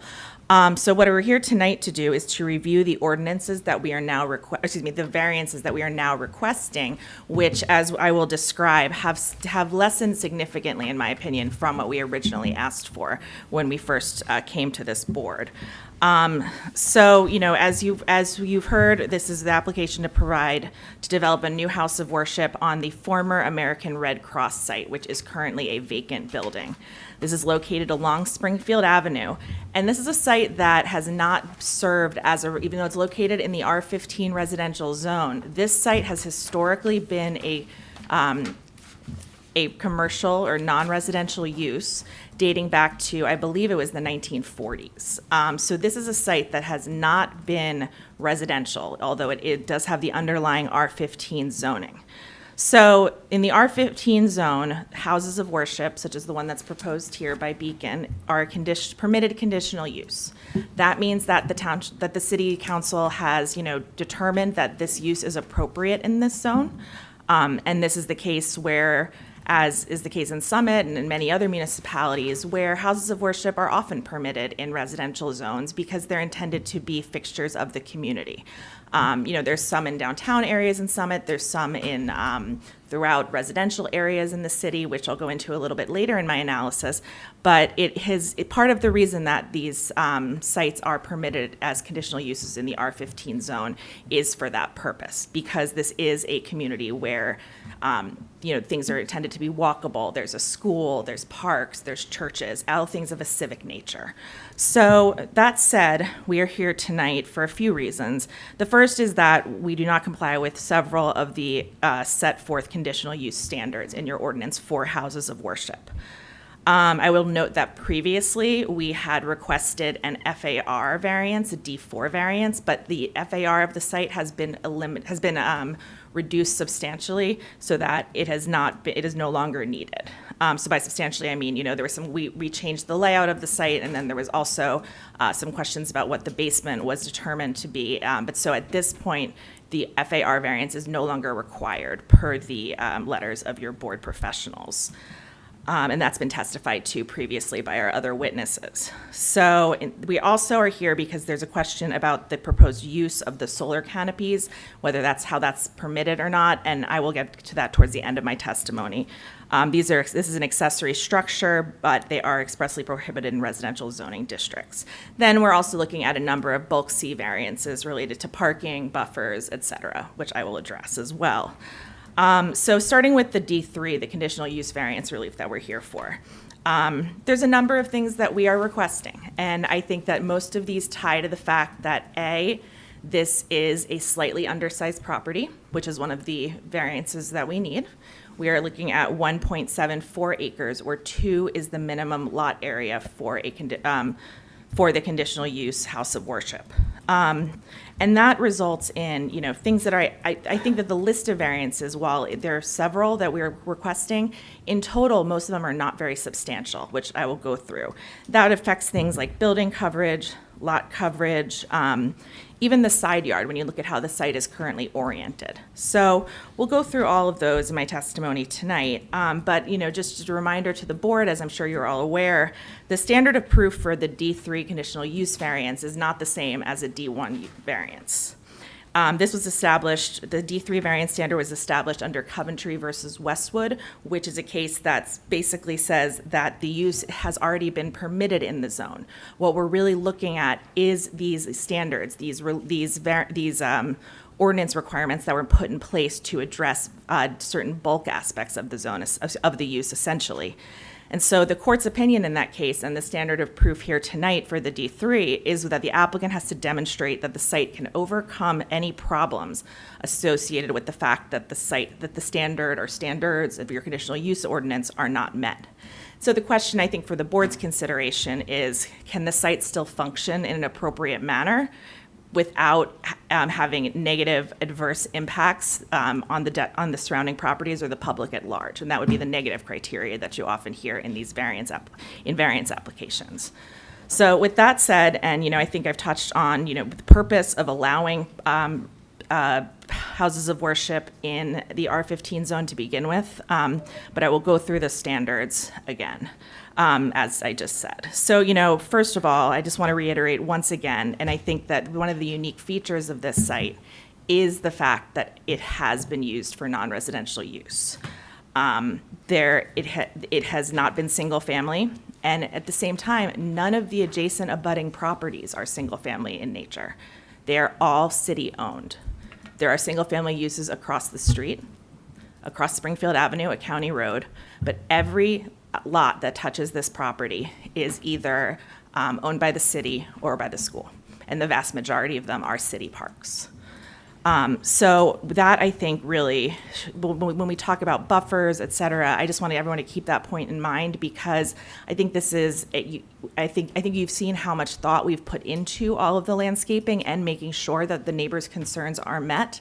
But at the same time, there is substantial township-owned property that provides a natural buffer already between these lots. So, we start with the minimum lot size, which I mentioned. So 2 acres is permitted, 2 acres is required, 1.74 is proposed. This is also related, I think, to as I said, the side yard setback variance that we're looking for, 34.5 feet on the west side. That's the side facing, if we're going to say, not facing Beekman, but in the direction of Beekman, where 50 feet is required. And in addition, side and rear buffer strips are also deficient here. And the side and rear buffer strips are based on the the depth and width of the property in relation to the surrounding residential zone. So again, I think that it's something to show here is the fact that this is not a typical residential zoning district. I did not submit this in advance, but I just have a quick aerial that I'd like to show, if that's okay with the board, that I think I would use something that was already in, but I just want to show exactly how this ownership is. And just note, once you do get it pulled up, we're on to Exhibit A11. A11, yes. Do we have the, oh my gosh, it was invisible right there. Thank you. Do you have- Okay. Do you have copies? I do not have Okay. copies. Well, we can will provide submit them. hard copies I'm if happy to we provide don't this as a have them. PDF immediately fine. after the hearing, and we can submit in hard copy as well. Thank you. Of course. Of course. So let me make sure that this is. Do I need to do anything else here? Sharing. Okay, please hold. Connected to TV. Okay. Yeah, I think that's the problem. Oh, here we go. We should be on moving somewhere. Here we go. Okay, excellent. So I wanted to just show this exhibit just very briefly, and then we'll go back to testimony. I know everyone's favorite part. But what we have here is sorry, I'm trying to see if I can make it full screen. Okay, but this should be good enough. So this is an exhibit that is described as city-owned property in the vicinity of 695 Springfield Avenue, Block 1702, Lot 47. And this specifically should be city or Board of Education-owned properties. In the center, in the red, is the subject property. And all of the orange around it is properties that are not single-family residential uses and that are controlled by either the city or the Board of Education. So all of the, you can see the building footprints on there. I took off the ones that are on the current Red Cross site, but everything else is still what's there. So I just want to put this up here in reaction to not the fact that we don't have to show that we don't have any impact on the neighbors, but we're really to demonstrate that there already is a natural buffer built into this situation, that to which we have prepared plans that substantially go further, even further in showing that. So I'm just going to close this. I just wanted to have this as a quick reference, but we will provide this to the board as Exhibit A11. So, okay, so back to where we were. So, in my opinion, these variances for the side yard setback, for example, and for the side and rear yard buffers, they're not going to have an impact on these surrounding properties. And I think that because of the distance between them and the heavy landscaping and the thoughtful landscaping and the thoughtful design that has gone into this site, my opinion is that they're not going to have a substantial, this variance request is not going to have a substantial detrimental impact on any of the neighboring residential properties either. And you've seen testimony from our architect, how the building has been thoughtfully designed to reflect the nature of the Unitarian faith. And that's something that I think is also an important consideration when we are looking at, for example, the proposed height of the building. The height that we're looking at here is 37.9 feet, where 35 is the maximum permitted. That 37.9 feet is just one small portion towards the building rooftop. It's really a parapet wall. And that is all part of the Nautilus design that was described by the architect at previous hearings.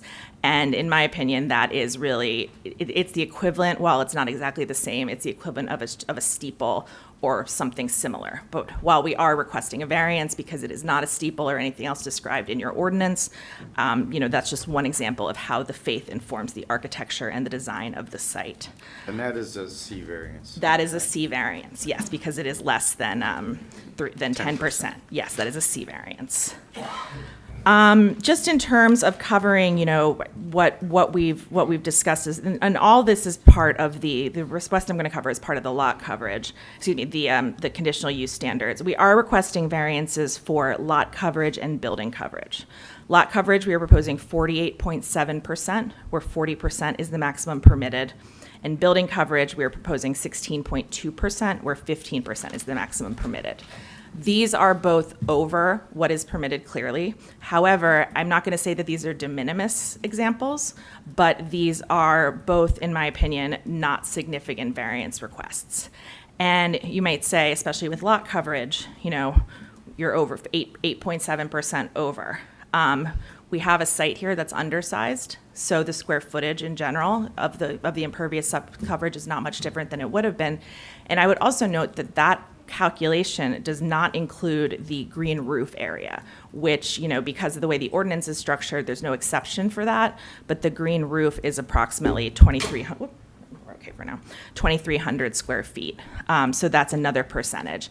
And again, as you heard from our engineer at prior meetings, this site has been engineered to the highest stormwater water quality management to account for the new parking area and the additional parking area, vehicular area in the back.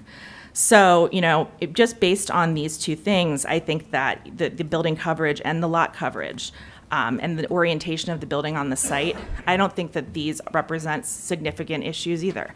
I don't see a substantial detriment associated with either of them, particularly because as indicated, the lot coverage is going to be mitigated as much as to the extent required, and even more so via stormwater management features. And also, it was important to have additional parking on the site. So, I think that what is being proposed here really strikes a balance between keeping the lot coverage down and providing parking on the site that will be enough to handle, as you just heard, the average services on a Sunday. So we do still need a variance for parking, which I will also get to shortly. But yeah, in general, the other thing that I just want to mention here before we get to there's a few variances that are not associated with the conditional use. But the other thing that we just want to clarify here is that though this is not a D1 variance, this is an inherently beneficial use. And typically that's the type, you hear that in terms of a D1 variance, and the applicant will ask you to balance the positive and the negative and look at mitigating things. But a house of worship is clearly an inherently beneficial use. And I would just, think that that's something to keep in mind when we talk about how all of these design elements come into play here, especially with its relationship to the faith. So, and talk about, I think the next thing I just want to make sure that I address all of these, because again, we have eliminated a number of variances. And I wanted to just say, with regard to the building coverage, we initially had requested a variance for the front yard setback. And not to say that that would have created a major detriment, but I think the fact that we have pulled the building back so that the setback is now compliant will, have even less issue with the massing of the building, which, as you've seen, is not a massive type of, institutional box. To the contrary, it's designed to fit into its environment.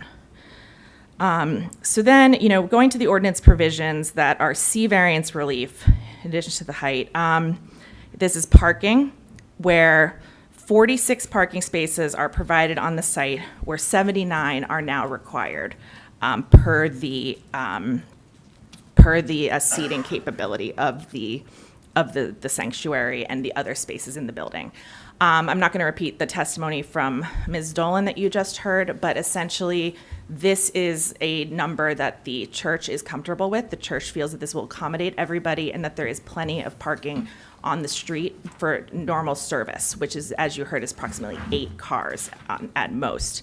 The other thing that I'll note is that, again, this was stated before, but many churches in the city, including the existing site, have no parking at all. This is something that parishioners, or congregants work with their church. This is not something that's uncommon in Summit. Just, offhand, just a few, just trying to clarify. There's a number of houses of worship that do not have a dedicated parking lot or have very small dedicated parking lots. And some of those are in residential areas as well. So I'm going to go over some of those examples a little bit later in the presentation, just so that we can have a little clarity. But this is something that I think that because given the church's operations and the fact that even though this is a multifunctional facility, only a limited amount of activity can happen on this site at once. So, the rooms are intended to be multi-purpose in nature. There aren't like certain dedicated rooms for dedicated uses. That means that there's going to be fewer people on the site because the site is just really been designed holistically in that way. So, I think in my opinion, the adequacy of the parking is on the site and along Springfield Avenue. I think that the relief can be granted without substantial detriment to the public good or substantial impairment to the zone plan or zoning ordinance. Also, we have one other variance for the parking lot.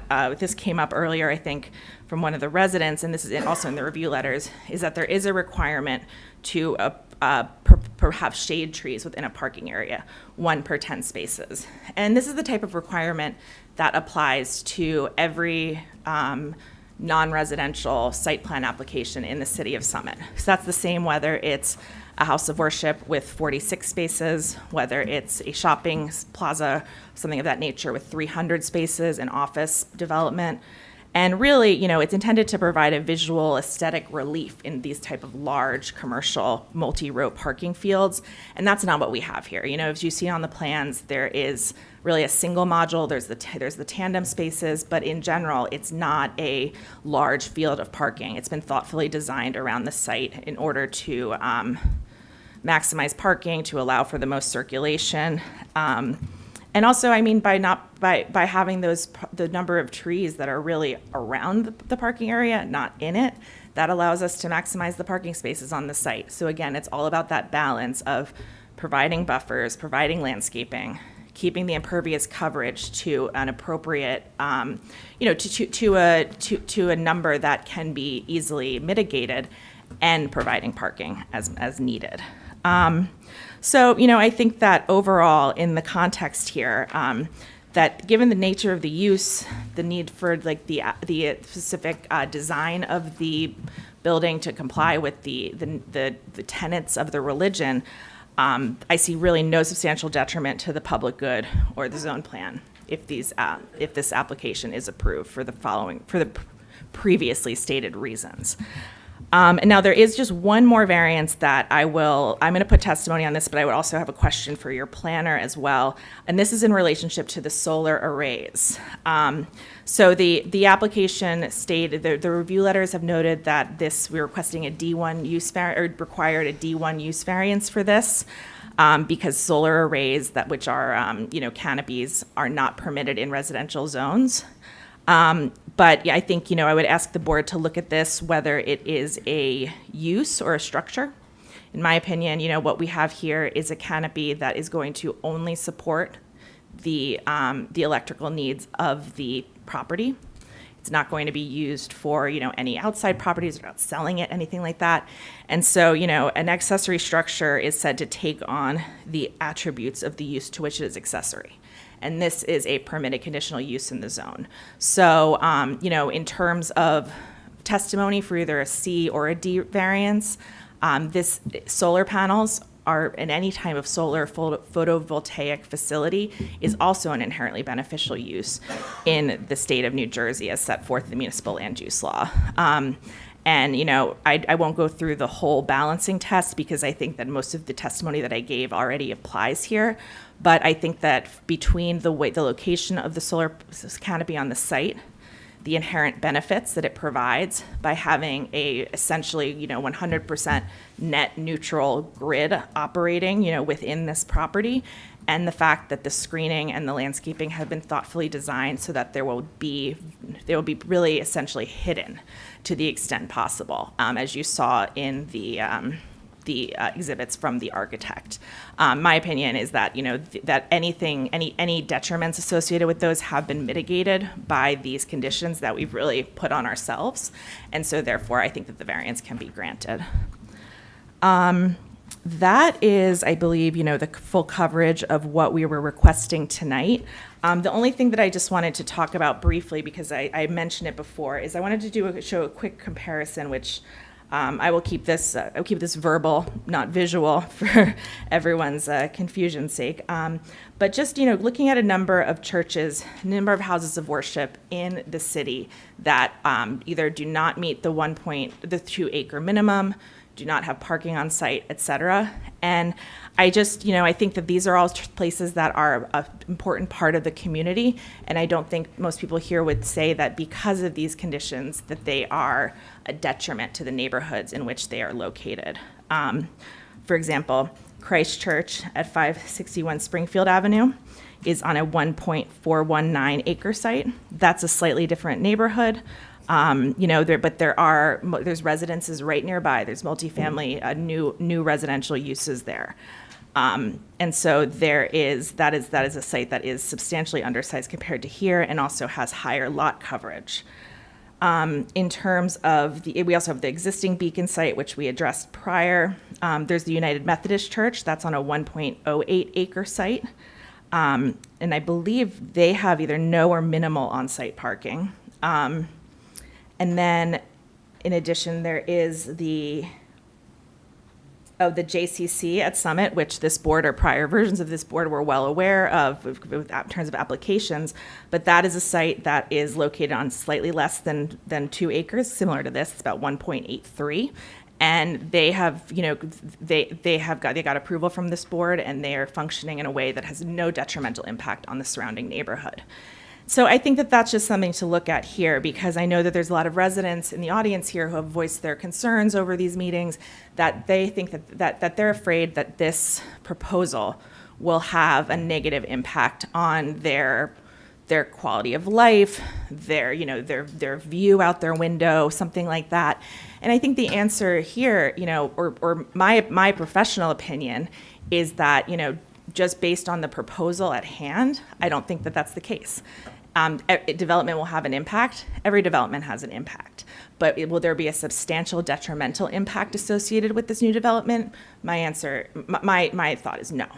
And then the other thing I would just look at is just, the realistic, the realistic possibility of this. This is a proposal by an institution that has been in the city for over 100 years to develop a brand new, well thought out, huge project for them on a really visible piece of property on Springfield Avenue that's surrounded by a number of other city, civic institutions and parks and schools.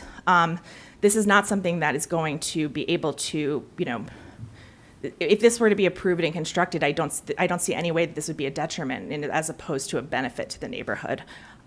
It's if anything, because it's a new architectural building. You've heard about all the thoughtful things that go in here, that go into the design. And, I just don't see any quantifiable impact on quality of life based on all the testimony that you've heard tonight, and also just based on the real life standards of houses of worship in the city of Summit. So that's really the end of my direct testimony. If I missed anything, I will allow Mr. Maynard to let me know. Well, I just have one follow-up question. And driving around Summit, looking at other houses of worship, are the neighborhoods around those houses of worship deteriorating or blighted or? Absolutely not. Okay, and is that your experience with houses of worship in other towns? No, there's no blight typically associated with the development of a new house of worship.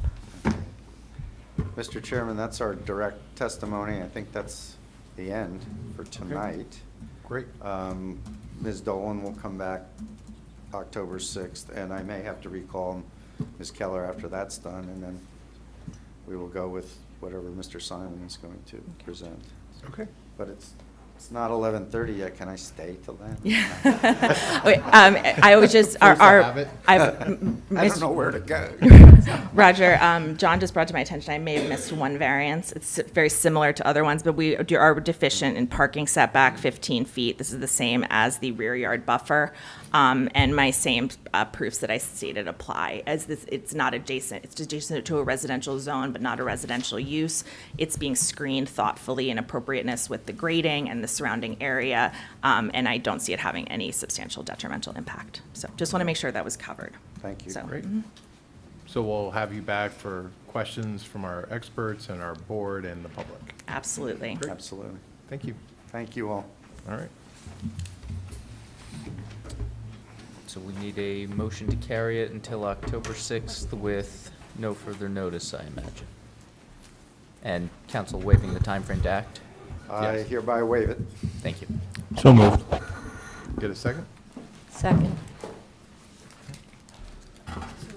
Yeah. Vice Chair Zahn? Yes. Mr. Malay? Yes. Mr. Nelson? Yes. Ms. Chifo? Yes. Mr. Chanchuli? Yes. Chairman Liketz? Yes.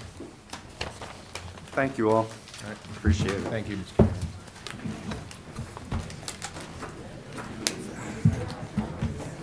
All right. We don't have any minutes, but we have 2 resolutions, right? Up first, we have 180 Blackburn Road. Excuse me, Guys, the board still has business. We're trying to conclude our business for tonight. If you could keep it down, please. Thank you. Appreciate it. Up first, we have the resolution for 180 Blackburn Road, zoning board application number ZB-25-2280. The eligible members to vote are Vice Chair Zahn, Mr. Malay, Ms. Chifo, and Mr. Chanchuli. Can we get a motion? Motion. So moved. Second. Okay. Vice Chair Zahn, Yes. Mr. Malay, Yes. Ms. Chifo, Yes. Mr. Chanchuli. Yes. Okay, thank you.